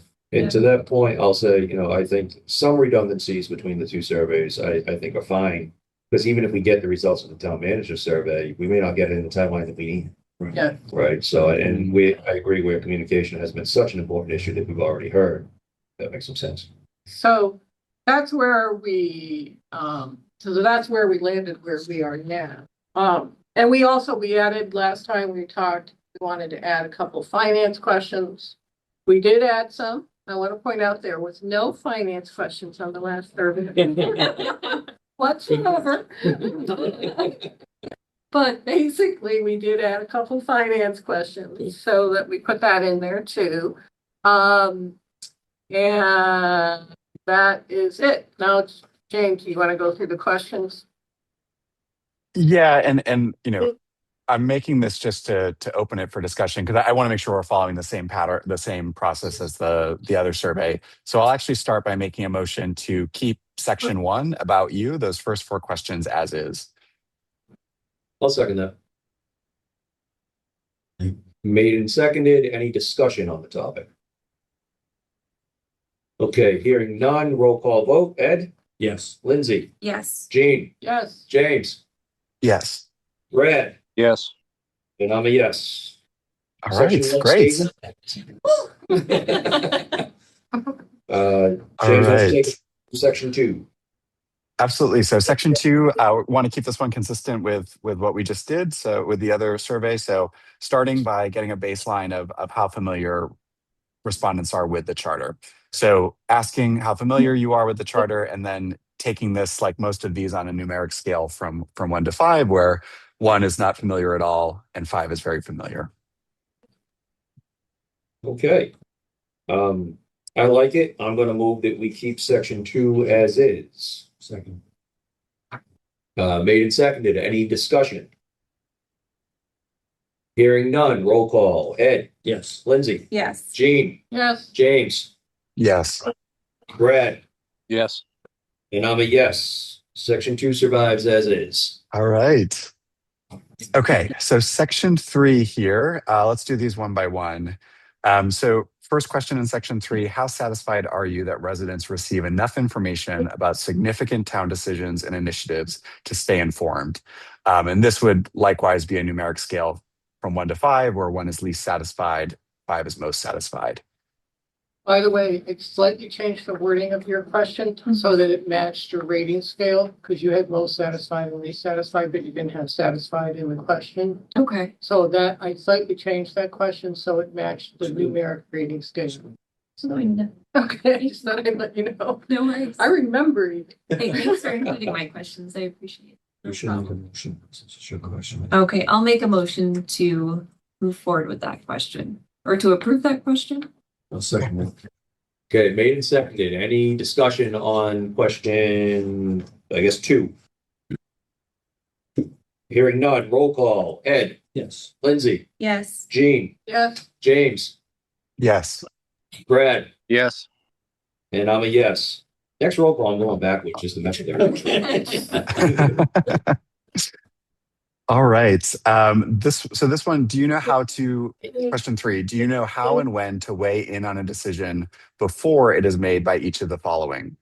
1, the town council; 2, boards, committees, and commissions; 3, the town manager and town personnel. And then for each of those 3 options, there would be 3 options: yes, clearly, somewhat, and no. I have a question, but I guess I need to wait for discussion, right? No, you can ask it now. Yeah. What if someone feels like they do know how to weigh in for the town council, but don't know how to weigh in on the other options? Yeah. So the way we were thinking of structuring this would be like essentially like a matrix, and where you would have a separate row for each one of those 1, 2, and 3 options, and Yeah. they would be able to pick independently. Okay, so they're rating each of those 3. Yeah. Okay. Right. Thank you. Okay. All right. Does anybody want to make a motion on question 3?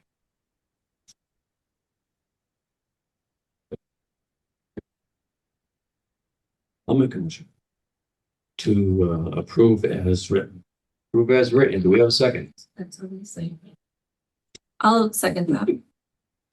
Made and seconded. Roll call. Me, yes. Brad. I told you I'm going backwards. Yes. James, Yes. Jean, yes. Lindsay, Yes. Ed. Yes. Can't believe I did that without messing it up. No.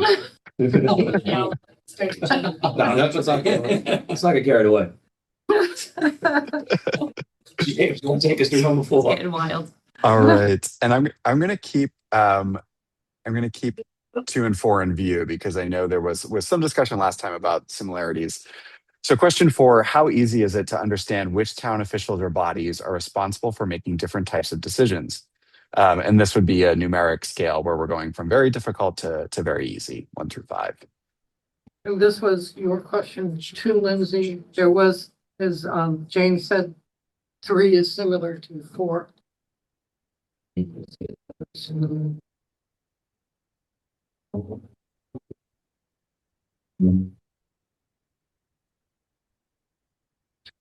Any discussion on motion around this question? I'd make a motion to keep it how it is. I'll second that motion. Made and seconded. Any discussion? So we want to keep both questions? That is, yes, we voted to keep 3, so 4 would be voted separately. Okay. So we have a discussion Yes, for this. So I'm thinking about the beginning of the question. How easy is it to understand? and you're gonna say very difficult, somewhat difficult, neutral.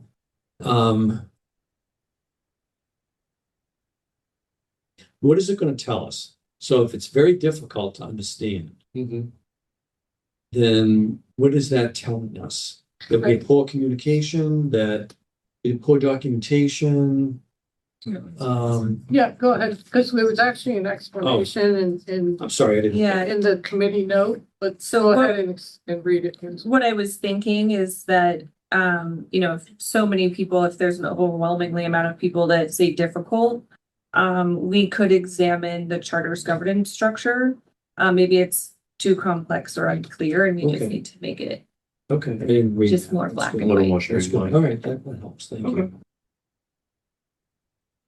you. Okay, so any further discussion? Okay, motion made and seconded. I'm gonna do a roll call. Ed, Yes. Lindsay, Yes. Jean, Yes, James, Yes. Brad. Yes. I'm a yes. 4 survives intact. You guys are on a Right. roll. All right. That brings us to section 4, so public input and responsiveness. Question 5, when major town decisions are being considered, do you feel residents have enough opportunity to provide input before decisions are made? Scale of 1 to 5, going from never to always, with a range in between. And I think we had a somewhat similar, differently worded question. And Lindsay, I believe this was a revision you made to make it clearer, but I don't want to assign that without knowing for sure. Yes. Yeah, I thought this was really, really clean and clear. yeah, so we changed our old question to this question. So, yeah, so we used yours instead of the old one. Any discussion on motion around this question? I'd make a motion to pass question 5 as is. Second. Ed seconds, roll call. Ed, Yes. Lindsay. Oh, Yes. excuse me, back off. Discussion. Sorry, I got ahead of myself. Any motion made and seconded, any discussion on the motion before we start the roll call? So when you say major town decisions, that could be any decision, whether it's being made by the town manager, the town council, police chief, whoever. This could be any major town decision is what you're implying, right? Yeah. Yeah, okay. Good. Yeah, I'm gonna just tread on something that I probably shouldn't. What defines a major town decision? In the context of this question? Mhm. The level of resident interest. Yeah, sure. Whether pocketbook impact. Yeah, well, certainly, it's usually what does it, yeah. Yeah. Is there anything we need to think about with that terminology?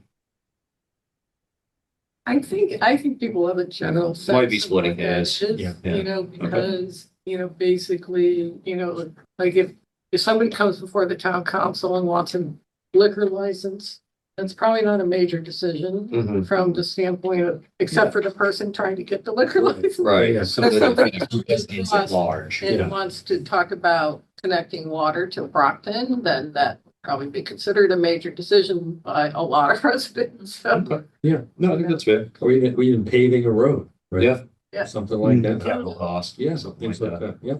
And I think one thing too is it's going to be subjective to what someone thinks is major. Yeah. That's But the overall goal is, I think the overall outcome, right? Whether we get, even if someone's still just basing it off of a more, what other people would consider a minor town decision, the outcome I think is still going to be the same that we get back from them, Mhm. would be my guess. Okay. I'm good with it. Any further discussion on the motion? Hearing none, roll call vote. Ed, Yes. Lindsay, Yes. Jean, yes, James, Yes. Brad, Yes. and I am a yes. All right. Want to take us through number 6? All right. Question 6. Is there something you think could be done to improve town official or personnel responsiveness to the input, questions, or concerns raised by residents? If yes, what would you recommend? So this question this response would be a little dynamic and would give 3 initial options. So either yes, I do think there's something that could be done. No, I don't think there is. 3, I don't have an opinion, just to enable those who might not have one to not to be forced to pick one and skew the data. And if they do select yes, then they have the option to provide that recommendation. And I think this one, based on, I know we're only one input session in, but based on what we heard from the major themes, hopefully this will help us get some input from residents on what that could be. My only concern with this question, and I don't know that I know of a way around it, because I think if somebody's going to answer yes, it's important to hear what their suggestions are. I think most respondents are going to answer yes, and we're going to get a lot of different thoughts that we have to sift through and kind of organize. I don't know that that's necessarily a bad thing, just saying that kind of thinking out loud as I'm saying this. I think that's a good thing, but I think we need to be prepared for a lot of different responses to weed through on that one. Yeah, it's interesting because that's part of the reason originally we used mostly ratings. Mhm. But then we all talked about, having some text so that people could do open responses on certain questions. Yeah. But it's really no different than being in an open session where True. people are making a lot of comments, and then we have to in a way, we have to interpret those comments. And in this case, you could simply list You just make a list and the list of. You can see trends. you can see and then trends. You can see trends. So, that's why, we kind of opened it with open text. Okay. So that, but I completely get what you're saying. Yeah. Because that was the original Yeah. thought of making most things ratings, Mhm. but this gives them the opportunity. One of the things I saw even recently on the recent survey that went out is there wasn't a lot of opportunity for people to express any type of opinion. And I think there was a lot of frustration with that. So basically, I think this gives them the opportunity to be specific, All right. I like it. It's good. Yeah. Okay, any further discussion or motion on this question? Motion to leave as is and proceed. Good. We have a second. Second. Brad, that was you on the second? Yep. Okay, any discussion?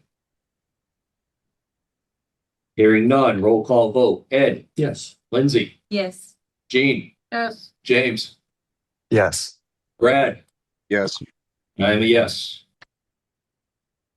Excellent. Section 4 survives intact. Can I make a quick course. observation? Should we be on some of these questions? And I only really noticed it on this last one where you have no opinion. Should we be adding that more frequently to some of these other questions? I just don't want any of them to get skewed. Someone might be able to answer 2, but not 5. And That's actually a good point. It Yeah. makes sense in some places, but I don't think it makes. I agree, it's not everywhere, but Yeah. it's not something I was paying attention to be honest. I wasn't necessarily either, So but maybe we can go back after. we can maybe go back and identify the numbers we Yeah. think should get it, if that Okay. makes sense. Is that fair? Okay. Yeah, okay. Okay. Yeah. Okay, cool. So we'll add that to. I wasn't looking at the response choice, so. All right. I know sometimes when you go ahead. Okay. Cut you off. Go ahead. Sorry, I think there's a little bit of a lag on my end. But no, I know some of these, it's only once you see them all together that you start, noticing the discrepancies there. All right, section 4, I think it's worth us at least discussing 7 and 8 together. So I'll just present them together and then we can go back, So the goal of this section was to understand how familiar are respondents with the existing participation mechanisms that are available to them. How familiar are they? Are they likely to use them? Why or why not? And do they think we should add something else? So question 7 starts by asking, are you aware of Bridgewater citizen participation mechanisms, the citizen initiative, and the citizen referendum? And the context shown with that question will actually describe for those whether or not they're familiar of what exactly those are in the charter. And then the respondent will have the option to either say, yes, I'm aware of one of these, I'm aware of both of them, or I'm aware of neither. Okay. And Yeah, okay. Good. And James, you were gonna get into 8 along with this one before we went further with this, is that right? Yeah, I don't know how we want to handle, I'm sure, I don't know how we want to handle the voting on it, but the idea was to then follow this up with how likely are you now that, if you weren't familiar with it, now you are, now you've at least heard of it, how likely are you to actually use it and why or why not? So that would be a numeric scale plus a text field. This is one where we could possibly had no opinion. Mhm. Right. Right. I'd like to make a motion to approve question 7 with a minor modification. So I just make the motion to approve, Mhm. and then during discussion, I guess I'll. Okay, that sounds good. Any? I'll second that. And Lindsay second. Okay, let's open it for discussion. Yeah, so the only thing is, are you aware of Bridgewater's citizen petition mechanism in the charter? Okay, Hmm. that's a good idea. That's it. Charter. That's an easy one. I like that. Any further discussion on that motion? Hearing none, roll call. Ed, Yes. Lindsay, Yes. Jean, Yes, James, Yes. Brad, Yes. and I'm a yes. I'm gonna say, I like the way we did that one better. That was good. that, by the way, for that question, I'm thinking we could potentially add a no opinion. No, wait, sorry, no, Number 8. never is mind, better for that never one. mind. Yeah. Oh, it already has a no. I just forgot. Oh, Never mind, it wasn't for this question. okay. Any discussion or motion on number 8? Do we do what we just did with number 7 with number 8? What do you mean? Brad? Citizen How likely to use- Okay. I'm From- with you. from the charter instead of in the charter. Sure. Yeah. Sure. I'm just wondering if we just did it above, Okay, All right.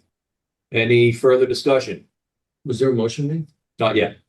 Okay, so I'll make a motion to approve question 8 As is, or with Brad's amendment? with Brad's amendment. Brad's amendment, which would read, how likely are you to use the above citizen participation mechanisms from the charter? Why or why The not? charter or found in the charter, whatever.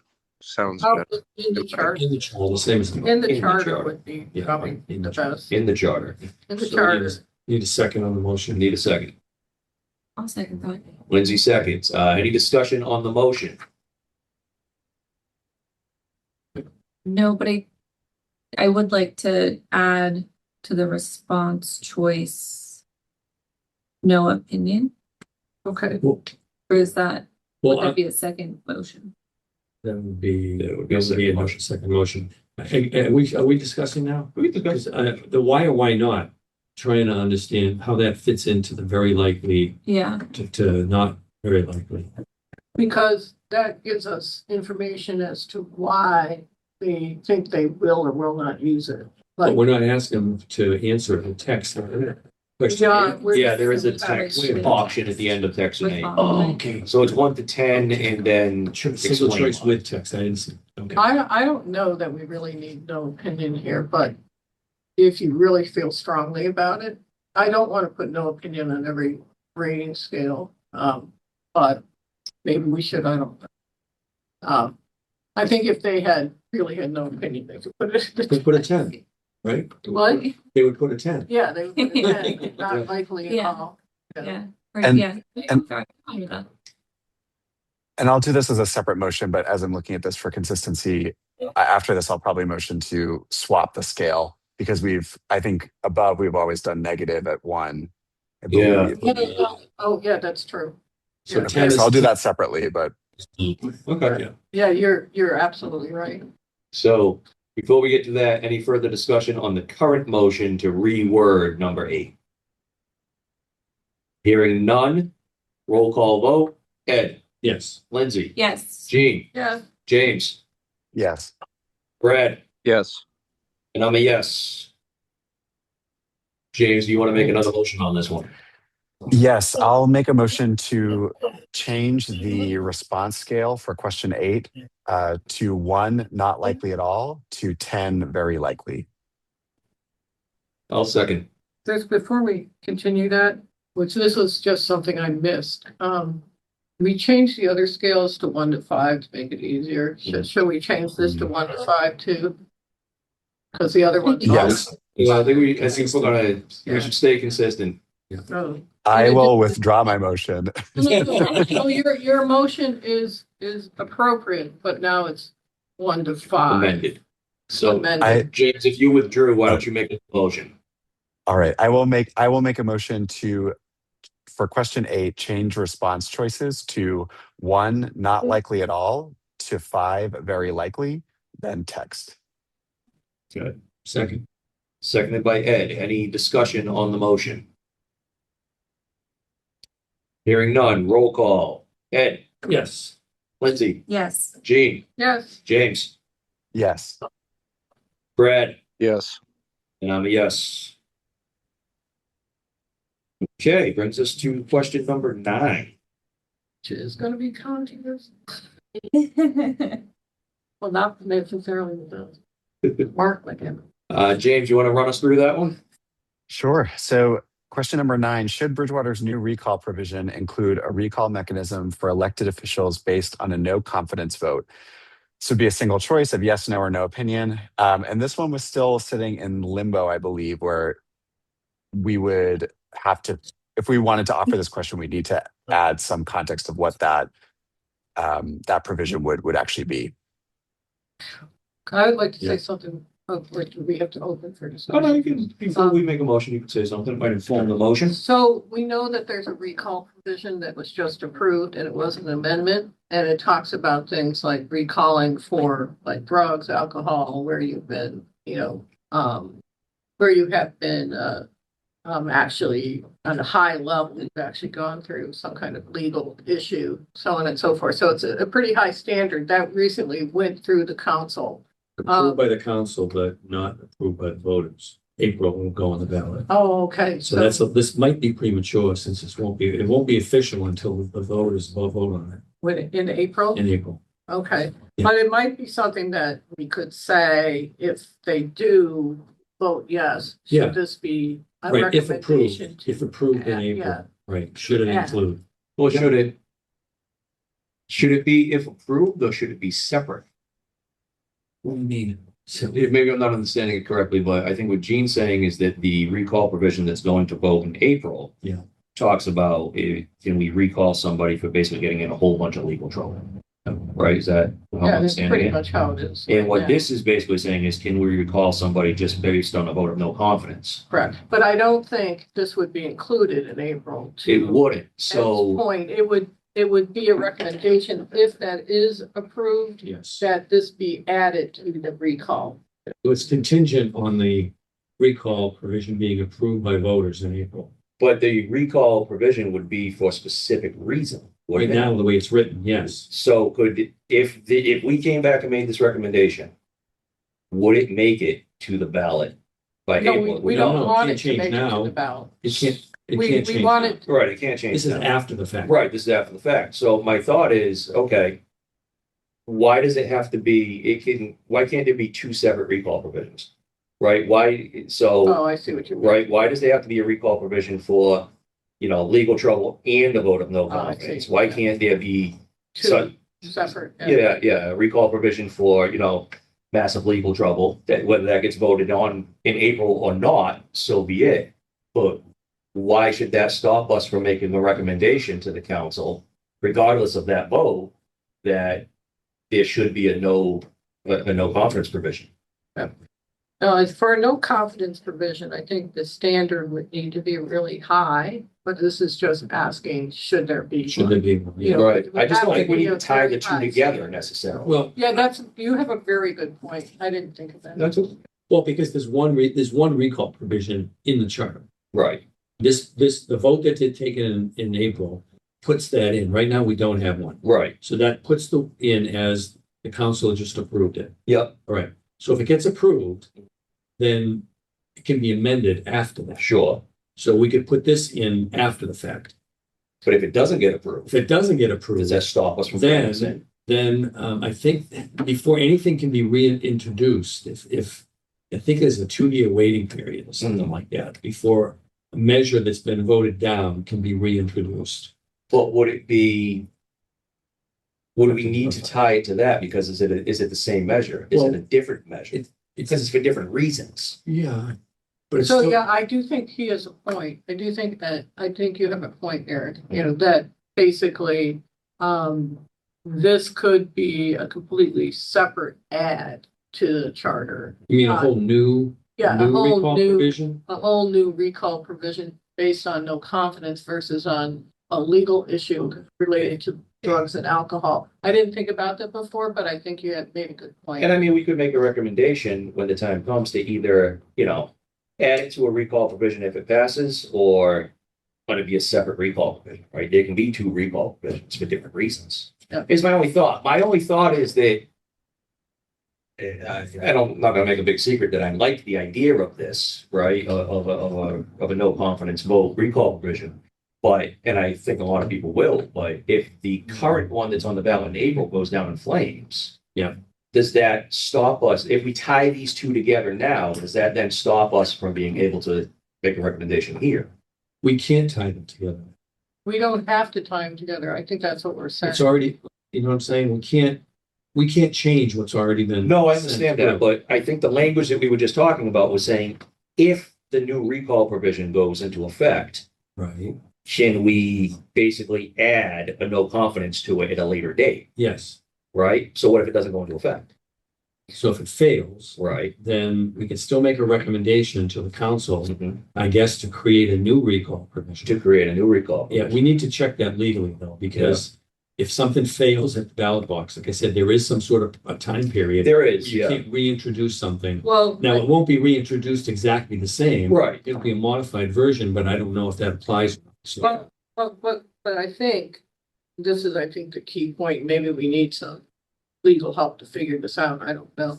But I think the key point here is, can this be completely separate from that because it's a different topic? Yeah. And I think there is a case for it to be separate, because I also think that we would want to make a high standard for this recall provision Agreed, sure. to be Yeah. used, because we don't want it to be used for trivial reasons, so, or because somebody's upset one day, so basically, I think there's a case for saying this is a completely different type of recall provision that isn't tied to the other Right. one. I think my only hesitation was with the language to the effect of, if the current recall is approved, then we can add this to it. Yeah, I think if we take the if out of there and just don't include language that talks about the current recall provision, I think I personally am more comfortable with it. okay. So I don't think there's anything in here. Does say Should Bridgewater new, okay, yeah, so we would revise this question to say, should Bridgewater have a recall provision? Should the charter contain a recall provision Should the charter, or include?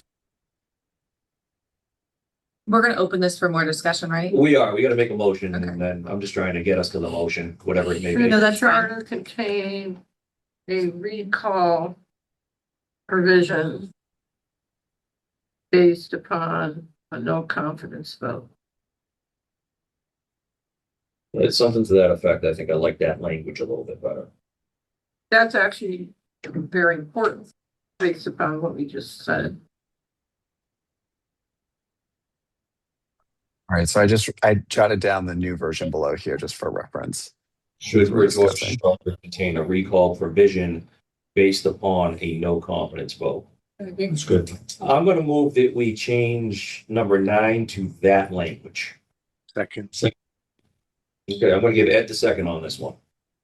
Any further discussion? Because I know we got into it a little bit on that one.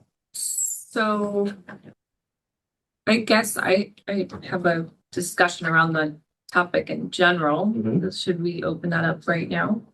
I think we can while we're Okay. talking about it. I do have a little reservation. I'm not sure if I like it or I don't like it right now. Like just the the idea of the recall. I am just worried that with this no confidence vote, you're gonna be getting people that are, trying to get, we want to prevent the removal based on an unpopular opinion, performance, if someone's on individual satisfaction and judgment. And I feel like it could just open a lot of other doors. And I know you mentioned about having high standards for this. I just question how we would put those standards, like how do we hold people to those standards? Well, I can tell you, like, let me give you an example. This is part of the reason that we're interested in, with the participation mechanisms that exist now. You read the text around them. That is a pretty complex process in both cases to be able to use those mechanisms.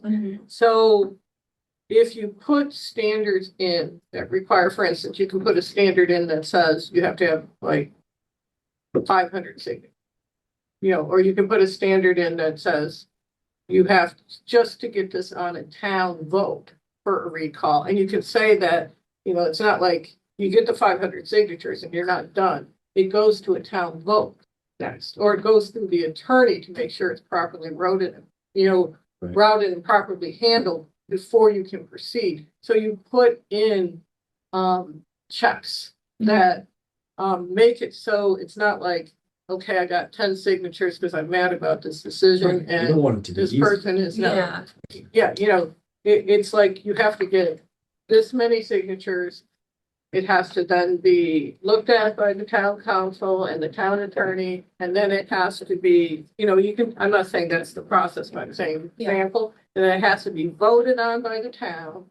So you put in things where you do not let it be something, a trivial process. It's a process that has weight and has a high standard. But the only thing we're doing here is just finding out if people are interested in this. It doesn't mean we're going to make it so that, you got 10 signatures and now you're saying this person that put all this time and effort into the town and who has an unpopular vote, blah, blah, blah, is going to be totally thrown out because of that one vote, So, If they're, I'm sorry. I don't know yet I think we could just by the survey find out how big of an interest there is here, but then we can discuss what those high standards could and should be if we decide to proceed with that. Yeah, if the majority of people respond yes, then we can come up with a recommendation on how to handle it. Right, Yeah, and that is, to Gene's point, I mean, that one's gonna take a lot of consideration on our part if we make that recommendation, because we want it to be as bulletproof and legitimate as it can possibly be. Right. I mean, one of my concerns was I know that the town council, which I believe the town council does a lot of good work, was, upset about just the last recall provision, which had very high standards for being, you had to have actually had a legal issue and you had to have been found guilty of such and such. But people were still felt threatened by that. Right. I don't want it to be threatening to people. I don't want it to be something that, like, if it is something the residents are interested in, I'm not assuming that. But if that was, you would want it to be handled properly and for, with a high standard and for good reason. That's what I think is appropriate, not just because somebody got mad at somebody on, social media. Right, So, exactly. And I would think if we were going to make a recommendation, we would want to go as far as not only outlining the process, but maybe defining valid reasons for a no confidence vote. Yeah. If to the extent that we can do that, right? To your point, not because I don't like the color of your hair, but Yeah. because X, Y, and Z. That's where we're putting, I'm totally good with the question. Any further discussion on this question before we go to vote? Hearing none, roll call vote. Ed, Yes. Lindsay, Yes. Gene, yes, James, Yes. Brad, Yes. and I'm a yes. Right. Changed. Okay, so we've got five more here to blast through. The only thing I'll just flag, we did add a placeholder here that we would want to explain what that recall provision actually would be. But personally, I think we've clarified it enough that we may not need that, but I'm curious what the group thinks. I don't think we could do it yet, because I think we don't want to box ourselves in, Right. truthfully, Yeah. regarding what kind of standard we're gonna have, and we won't have had that discussion by the survey. I agree. That's Yeah, to me, the explanation comes out of here. At this Right. Then point. I'll make a, Oops, sorry, James. oh I no, go think, ahead. I think people can leave it up to their discretion of what they determine as a no confidence vote, and then as Eric says, we decide what that actually means within here. Yeah, James, you want to make a motion? Yes, I'll make a motion to strike the context shown to respondent from question 9. there is one, I do have one. Just before that, Second. second, Ed second, and for discussion, Gene. The only thing is,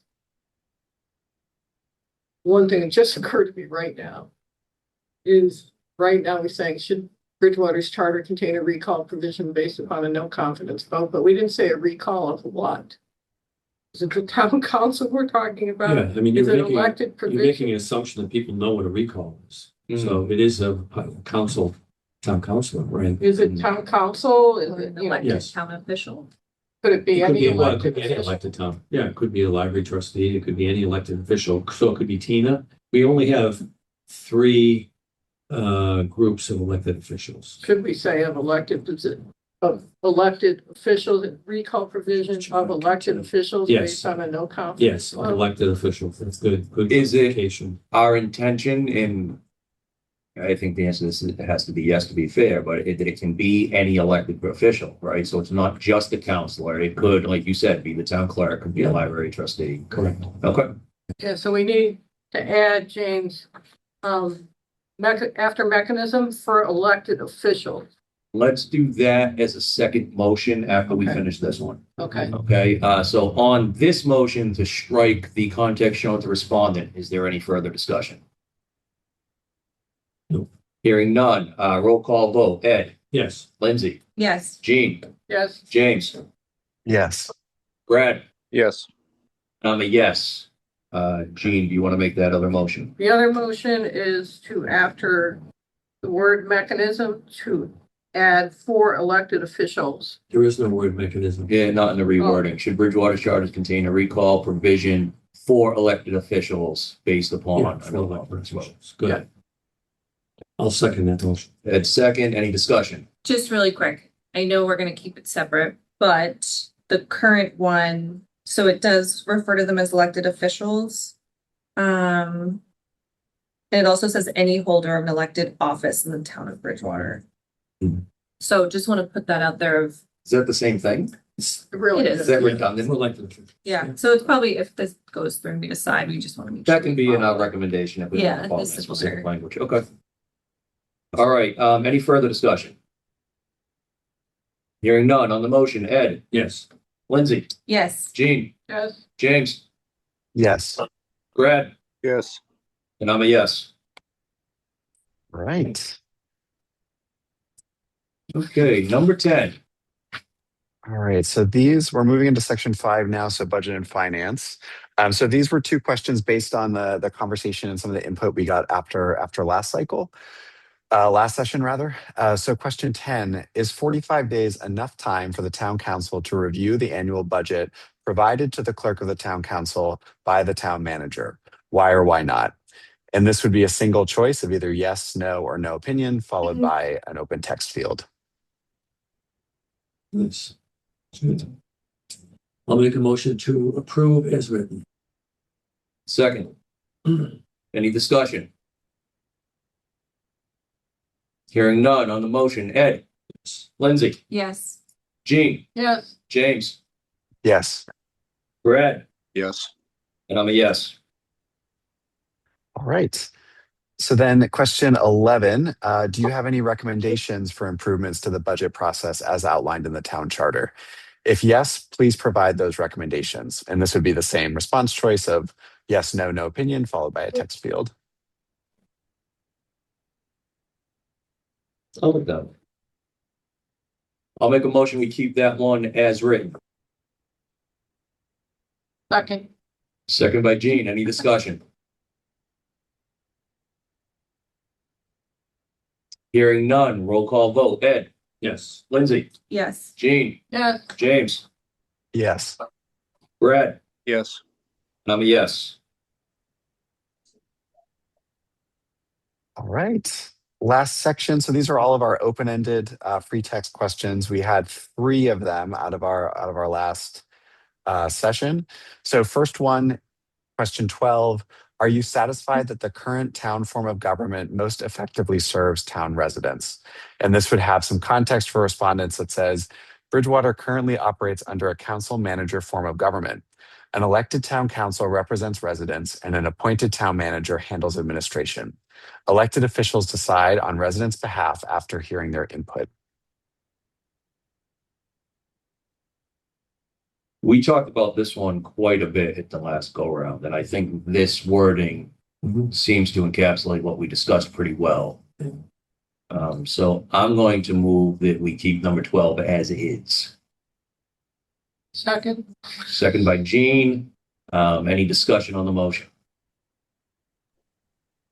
I don't want to be picky here, but I just feel like there's a better way we could word it. I'm getting tripped up by the word satisfied because that usually satisfied is like happy. I just feel like we should. About, do you think Bridgewater's current form of government most effectively serves town residents? that's fine. I like that. I'm okay with that. I like that.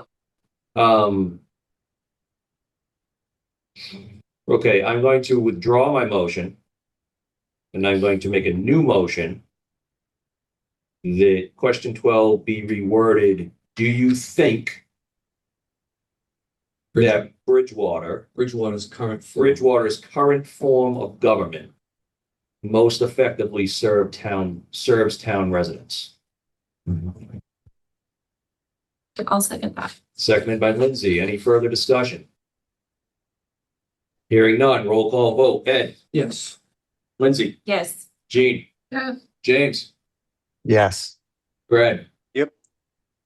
And I'm a yes. I don't know why when I go to James and Brad, I kind of yell it more. But they can hear me. Yeah. I know we're floating in the ether, right? We're All right. Take us through 13, James. all right. So these 13 and 14 are go together here. So question 13 is, if you could change one thing about how our local town government operates, what would have the most positive impact on your daily life? And then the complementary question is there anything about how the town govern itself that is working well and should be continued?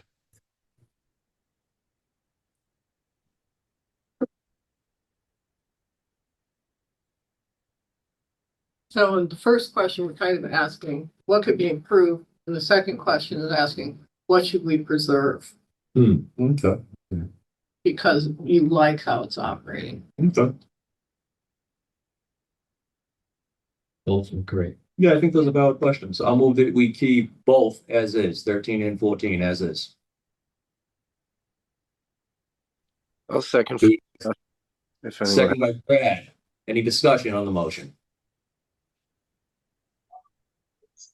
Hearing none, roll call. Ed, Yes. Lindsay, Yes. Gene, Yes, James, Yes. Brad, Yes. and I'm a yes. because I have one thing about 12. I was wondering if we should do you think Bridgewater's current form of government most effectively serves town residents? Yes, no, and why? Yeah. Because we're kind of saying, we're just putting text in there. Mm-hmm. So I'm thinking that it should say yes, no, or why. Do you want to make that a motion? Yes, Okay, I'll second that motion. Okay.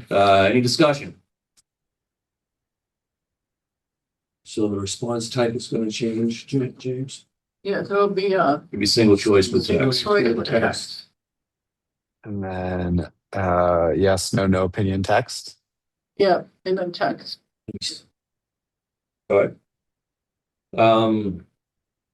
Any further discussion? Hearing none, roll call. Ed? Yes. Lindsay? Yes. Jean? Yes, James? Yes. Brad? Yes. And I'm a yes on that. Right. Okay, so that is all the questions. I'll do the same thing that we did with the stakeholder survey. Is there anything else? I was Lindsay, just, you got your hand up. yeah, sorry. I was just going back to the whole response voice thing. Yes, let's do that. And I just quickly off the bat noticed number 4. How easy is it to understand which town officials or bodies are responsible for making different types of decisions? I do think there should be I don't know. or no opinion, Or a no opinion. just so we could add a 6 and then put no opinion. Yes, that's fine. Do that. Is that a motion, Lindsay? That's a motion, yes. I'll second that. 6 in there? James? Yes, and then if everyone's okay, I'll double check. We'll get to this, but in Google, depending on how Google Forms structures these, if it has slightly different formatting where that's outside of the numeric scale, is everyone kind of okay with that? As this is Yeah. more That's advisement versus okay. As long as I trust your judgment as long as there's. As long as it's clear some that's sort a of- choice. Yes. Yeah. Gotcha. So we have a motion, I believe I seconded. Any further discussion? Hearing none, roll call vote. Ed? Yes. Lindsay? Yes. Jean? Yes, James? Yes. Brad? Yes. I'm a yes. Anything else? Lynn? No, I think that was it. Okay. Back to similar to what we did with the stakeholder survey, is there anything else that anyone feels should be added to this survey before we move on? I'm not hearing any. Okay. one thing I would like to say is I think we could, if we find as we go through the charter that we do have questions for the public, that we could potentially do a mini survey on that question, in some format. I'm not sure how yet. If we find we're in a section we're going, oh, what should we do about this? Because you can't, I don't think we want to make these surveys like super long. Right. So, let's just leave ourselves a opportunity Mhm. to say that if there's a reason that we feel we need to gather additional data, that we could run another survey, have another We'll send open that option. meeting, Yeah. something like that. The right to do that, sure. Yeah, so, just keeping that in mind, and then, as we get, because I'm already like even just having attended that first meeting, it stimulated a lot of thoughts for me in terms of things that we could potentially look at. Yeah. That's just, I don't think that we want to make things too long, Mhm. but, that would allow us, as we're getting into a specific section, to say, okay, now we have this question, Mhm. like, Sure. or now that we've gone through the open sessions, we've seen a trend and we want to dig into it. So, does that make sense? Yeah, I think we can certainly reserve that right. I think we always do have that option. Yeah. That makes sense. I'll also say too, really quick, I just want to thank both you and James for taking another stab at this. I know you guys put in a lot of effort. Thank you for also including me in my suggestions as well. I know there was a lot of back and forth on the first go round, so I just want to say thank you guys for all the work. I agree. Yeah, you guys did a great job, and I think you Appreciate really that. encapsulated everything we talked about at the last time. we did this. Appreciate that. Yes. Okay, so I think based on that, it's important, very similar to the other survey, that Gene and James are able to leave here, able to implement this. Yeah. So I think next steps are we finalize it in Google, whatever, however we're doing that. Did James mention that I'm not familiar with and don't know anything about? Google Forms. In Google Forms, there you go. And we distribute. Is that where we're at with this? Yeah, so we need to figure out how that's gonna happen on the town.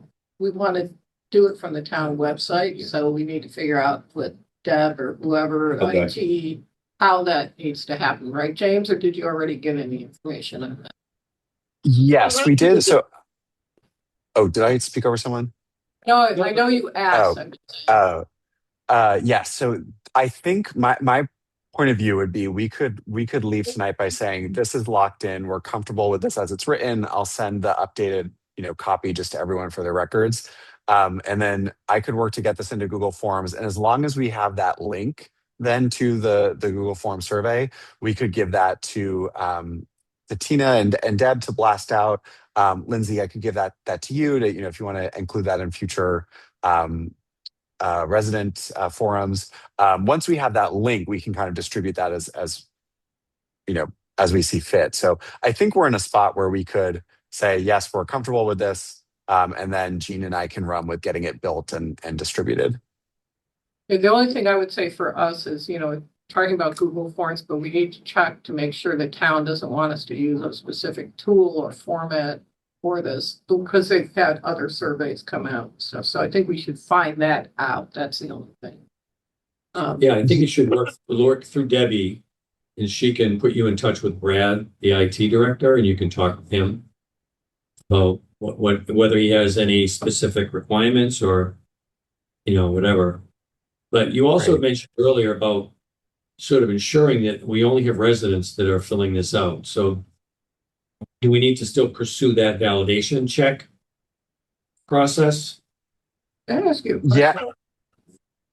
Is anybody aware of, did they do validation for the town manager survey? I don't know. Because I thought they asked me, but then my husband is actually listening, said that they didn't ask him. And so, I'm not sure if there was a validation process, and then not. I thought there was, but I'm not. I know I sure took now. it too, and I can't remember. Yeah. And regardless, I think we need one for sure. Yeah. I think so. Whether they did or not. So we could talk to the IT group about, is there a way to first validate and then make it anonymize that information once the validation has occurred? Yeah. So I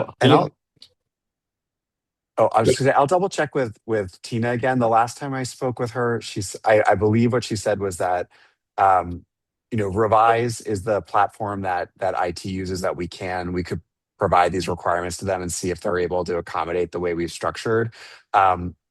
If I remember correctly from the conversation, and I will confirm, I think she said there was no way to verify in the survey itself, as in you click past step one and we say yes or no, but that once we get all of the data, we would compare it to the census to do that validation after. And we could do that either with Revise or with Google Forms. Okay, so you're saying if you had some number of non-residents that chose to fill it out, we would know that at the end and then throw those aside. Exactly. Okay. I guess that works. Yeah, that's true. That works. James, really quick too, I worked with Debbie a lot on the forum stuff. Shout out Debbie, she was great. So if I would recommend definitely talking with her, because she was able to help post, she had the assistant town manager post it on the Bridgewater town app and do push notifications on the town notification on the homepage of the town. She had her post it on the actual Town of Bridgewater Facebook page. Things were like, we couldn't post on that, for example. That's just her. So definitely recommend reaching out to her for that stuff, because it'd be good for all that to get posted. And then if you guys want a QR code, I know you don't love them, but I'm happy to make one with the little Bridgewater emblem that we have. So if you need help, just let me know. That's Awesome. That's great. Like, no. This whole security thing with me, but that doesn't mean that we can't use them. So I think we want to wrap this. We want to give Jean and James the ability to go finalize this and then work with town staff to get this out to as many people as possible, as quickly as possible. And that's going to be through things like the town website, push notifications on the app. James is going to send it to Lindsay to post on in conjunction with some of our forum stuff. Debbie. I thought you were posting on the Facebook stuff though. Nope, I went through Debbie. Oh, you went through Debbie. So Yes. everything went through Debbie. Regular Okay, cool, Facebook stuff, I would just recommend probably James post. I mean, I'm happy to be the face of it. No, that's fine. I just wanted to make sure that we're all clear on how to do this. So Yeah. we're going to work with Debbie and the rest of the staff to get this out as quickly and as thoroughly as possible. Do we have a deadline of how long we're going to? That is actually gonna come up, I think, in E, which is our charter review timeline. I think maybe we talk about that next. So, James, could we touch base on as this moves forward, let's touch base on this whole Yeah. thing, what the plan is for the rollout, so on and so forth, like have a little meeting, to discuss it. Yeah, let's, Once you find out, and get more information, let's just meet to discuss the rollout. If that's okay. definitely. Definitely. All right, so I'm gonna make a motion that we are good with the survey with the changes that we discussed and voted tonight, and that Gene and James are able to move forward with finalization and distribution as we discussed through the town channels. I'll second. Seconded by, I'm gonna give Brad the second. Any discussion? Hearing none, roll call, Ed? If anything does come up, any roadblocks or any issues come up, does the committee need to be back involved in it, or you guys just run, resolving it? The only thing that I think could potentially come up, that we might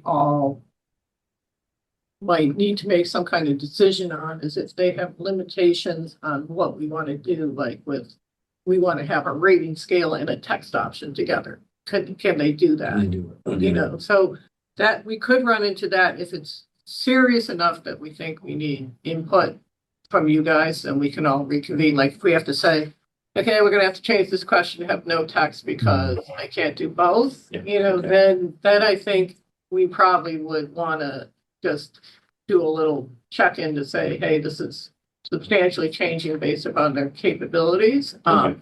But if we don't run into that, then I think we would probably be okay. If we do think there's some kind of major decision that we're not anticipating, we could let Brad know, and then we could all decide whether we need to meet on it. We could do that. Okay, we just want to make sure we get an opening in case we have to come back and meet. I was thinking the same thing. Okay, actually, just, that's a lot of communication through the group.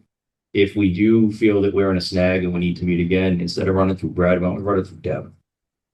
Right, because that's gonna be a Okay. lot of different emails flying back and forth, and I don't want anybody to get caught in an Open meeting law. open meeting law issue, so why don't we let Deb be the hub on something like that? Okay. Are we good? All right, So you started the vote and I interrupted. I'm no, sorry. it's fine, no problem. That was part of the discussion. Okay, so any further discussion? Hearing none, roll call vote. Ed? Lindsay? Yes. Gene? Yes. James? Yes. Brad? Yes. And I'm a yes. Okay. I know we're getting late and we want to get through the rest of this very quickly. I am going to take half a second to go back because I forgot to mention something on this key stakeholder questionnaire. At the bottom of that questionnaire, I had put in a note, and I didn't even know how I felt about this at the time, so I wanted to bring it to the group for discussion. Note number 1 says that respondents may choose to remain anonymous, but must be an employee or member of a municipal body. I don't think we even need to keep that in there at this point. I think we want to know who's giving us this feedback and what position they're Reviewing in. it directly? The idea is that that's our intention. That was more for if we're not able to meet with somebody, but I don't think we need that. So I'm gonna, Well, actually, you may have had a point with that because it could be that somebody wants to give honest feedback, but has concerns about giving it. So, I've seen that happen before, like, I would like to say this in response to your question, but if I do, my job is under threat, or, there's consequences of me doing this. But on the other side of that is, like, let's say we have only one person who does that, pretty easy to figure out figure out who it is, yeah. who was anonymous. And I am thinking if the intention is, if we got, let's say 30 people on the list and we interview 28 of them face to face, that doesn't really apply, you know what I mean?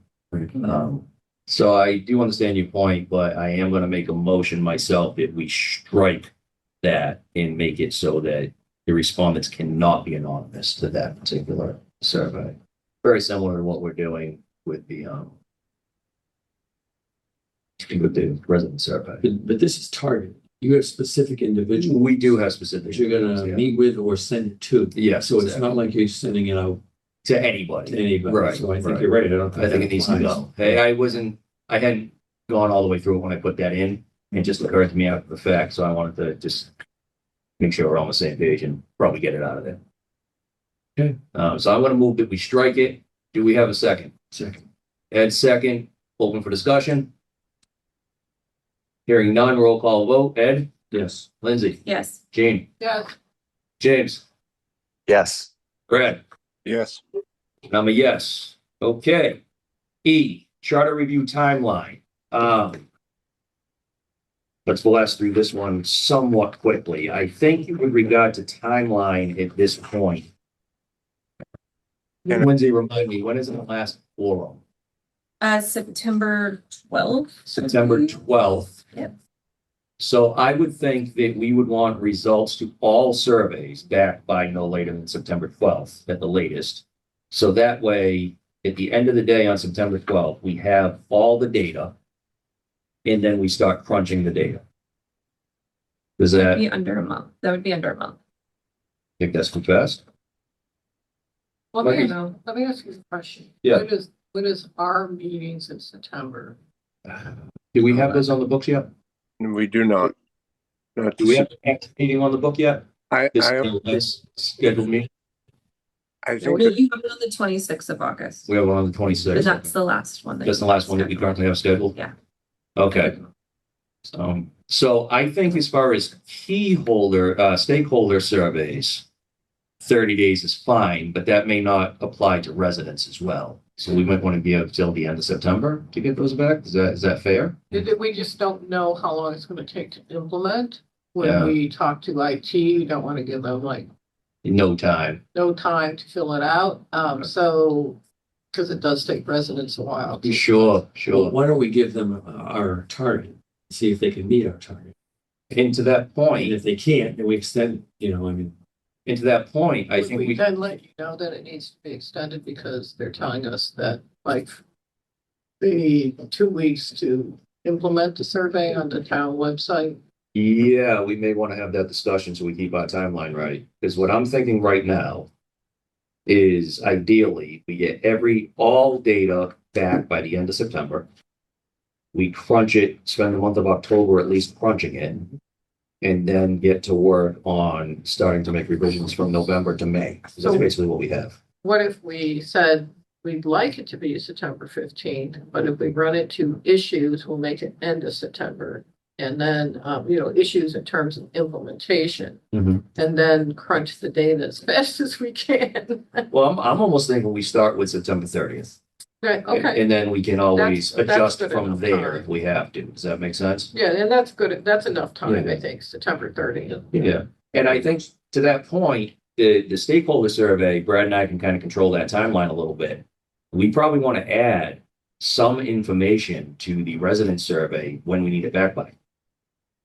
Right? We want to find a way to give residents a date that, please submit Yeah. all responses by September 30th or complete the survey, I would say, because they're not sending us something right, the physical. survey will close as of this date. Yeah, so maybe when you two talk to IT, that's something we can see if we can just like build into that somehow. And we also could put it in the communication. In the communication, I sure. think they did that with the town manager survey. I think they told you when the survey was gonna run. Mhm. I think I saw that in a Facebook post. It's gonna be from here to here.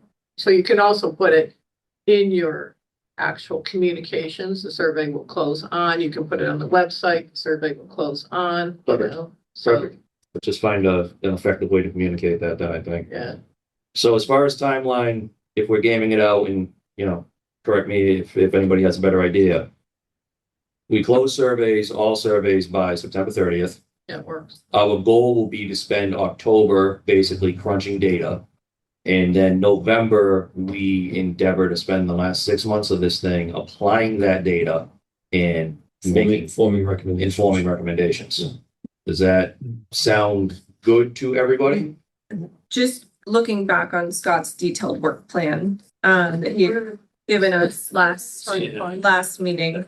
So if that, I think that does still work. It might put us a little bit behind, Mhm. but maybe we could catch up somewhere. Yeah. I think, Oh, there. depending upon, I think we were planning on meeting maybe twice a month. Yeah. But maybe for October, we just meet once. We conclude at the end of September with all of the surveys and whatever, and then it allows, you know, everyone kind of a couple weeks to crunch numbers and data, and then, you know, that maybe mid to October, we're having our first October meeting, going through all of the data Mhm.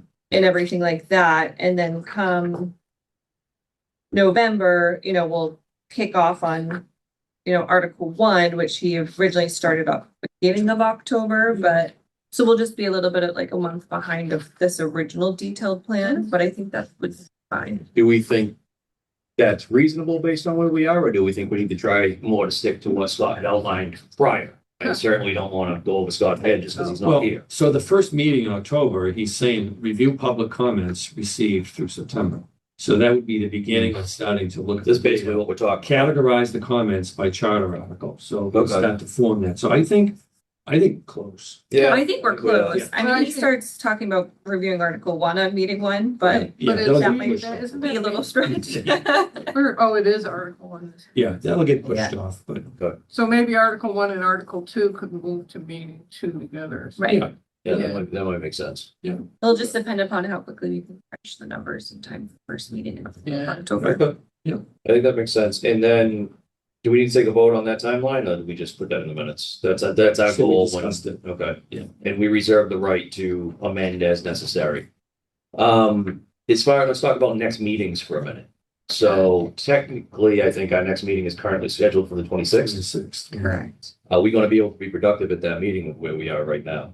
Well, we would have a report as to what happened with the survey, and you guys would have a report as to how the interviews are Of going. going We will We'll have one on some- the second. on floor. the second meeting, so maybe it's more of a check-in, probably a shorter Probably a meeting. shorter meeting. Yeah, All Yeah, right, so let's keep that meeting on the 26th. And let's, basically, we're gonna call that agenda is gonna be basically a check-in. And then we'll schedule our next group of meetings based on where we are on that day. sounds Does good. that make sense? Okay. Don't forget to submit your agenda items to Debbie. Yes, agenda items to Debbie, what did we say, the week before? Yes, I think the Wednesday, The Wednesday before, I think we said by close of business. I forget. All right, okay, so that is E, and then we voted to switch F and G, so we do have another round of public comment. I think we've lost most of our public, but is there anybody, Janet's Hi, iPad has a Janet. hand raised.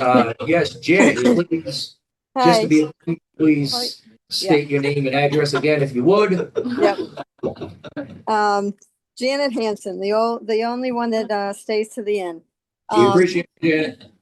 Just some of the things I was jotting down, and you end up changing things, because like there was one that you ended up changing things that I didn't. I did like, I don't know if you put in, how do you feel about it? I forget what it was. How do you feel about it based on how do you feel about the charter based on your knowledge?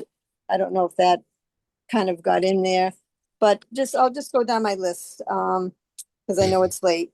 The state does allow towns to call themselves, that have a city form of government, to call themselves towns. They did allow that. I don't know, like you wanted to check to see if that has any financial ramifications or for our town to keep it as Town of Bridgewater, but as Ed knows, I definitely want to keep it as Town of Bridgewater. I prefer not to be called a city. And a lot of people I've talked to are the same way. Just something about being called a city. It's just maybe down the road, maybe before, I wouldn't care, but I do like to keep it as town. I was wondering, on top of a survey, if there's a way of adding, because people don't know where the charter is, you have all these questions and they're going to end up saying no idea because they don't know where the charter is or haven't read it. And even those of us who know where it is still have a little bit of difficulty, but putting on top of the surveys, telling people where to go to find it. And, I would also, there was one question you had, number 11, and I forget which survey it was. Say where, it was, about the finance or something. It was at the people resident survey, number 11. Say where in the charter that was, because you referenced it, but I myself wouldn't know where it is in the charter, and I'd have to read that whole thing charter to find out where that question is. It was number 11, and I forgot which survey it was. I think it was the resident survey. I'm pretty sure it was a resident survey.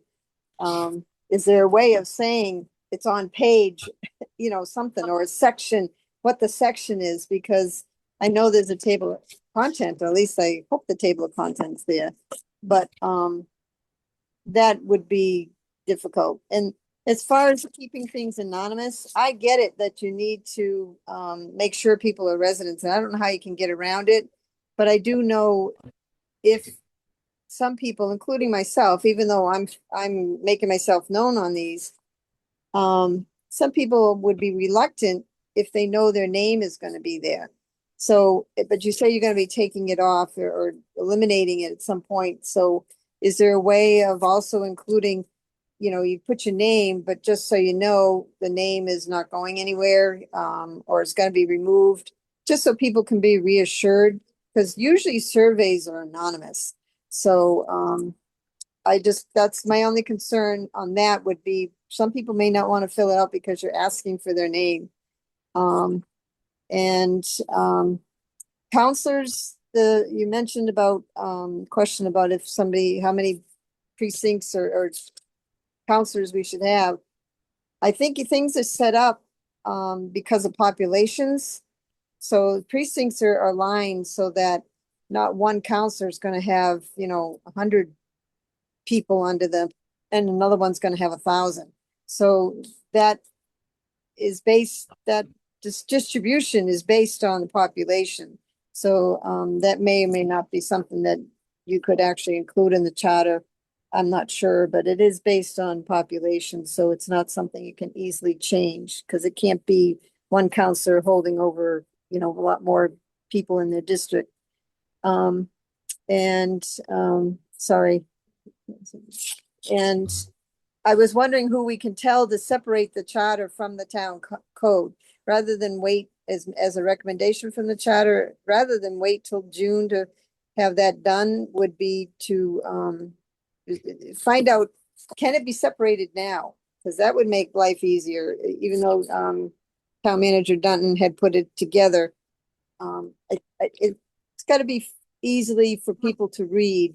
So, and to answer all your questions, they're not going to be able to do it. So, and the last thing would be on that no confidence recall. I think that in itself, that recall is very dangerous and opinionated.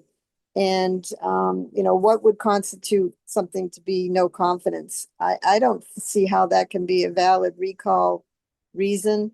And unless, because there's so many other things that come into play for something to become not confident. So I have an issue with that recall, and I'm glad you removed the word new, because you haven't even got the new one in there yet. So they wouldn't know what that is. So I think that's it. I just kind of going real quick, and hearing about grammar and spelling brings back memories, because I remember doing that, and I seem to be one of the ones that caught a lot of that. So it brings back memories, Ed, on looking up the spelling and grammar. So those are the quickly comments I have, and I appreciate all you guys' time. I know how much time it takes. Thank you. Thank you, Janet. Just to a couple of things that comments that Janet had, James and Jean, as you deal with IT, wherever we post the information about when we would like the survey to end, can we also look at including in that where people can find the charter? Well, I was thinking you could put it in the public notice where to find the You charter. can just put a link. Yeah, Yeah. maybe it's It's they might be able to put a in the link town there. council, it's in the town council section. Agreed. So maybe we can add a link to that, and maybe we can be explicit in that the, you know, the information as far as the who you are section is only to verify your residency, and it will be not made public knowledge to give people, because I agree, some people won't want to speak if they think that their information is going to be out there about who they are. We also still haven't found out whether or not, like, we could, you know, one of the things we'll be looking at is whether or not we can have IT validate the residency and then basically anonymize it after that. Okay, so that's something that we can look into. We don't know the answer to that yet. We'll do the best we can with that, but Okay. we need some kind of validation. I agree that we need validation, but I do agree too that we should I assure, prefer anonymous. yeah, so. that we should at least assure the public that it goes no further than the committee itself. Okay, and then lastly, I think it might make some sense to look at what it does take to separate the charter out.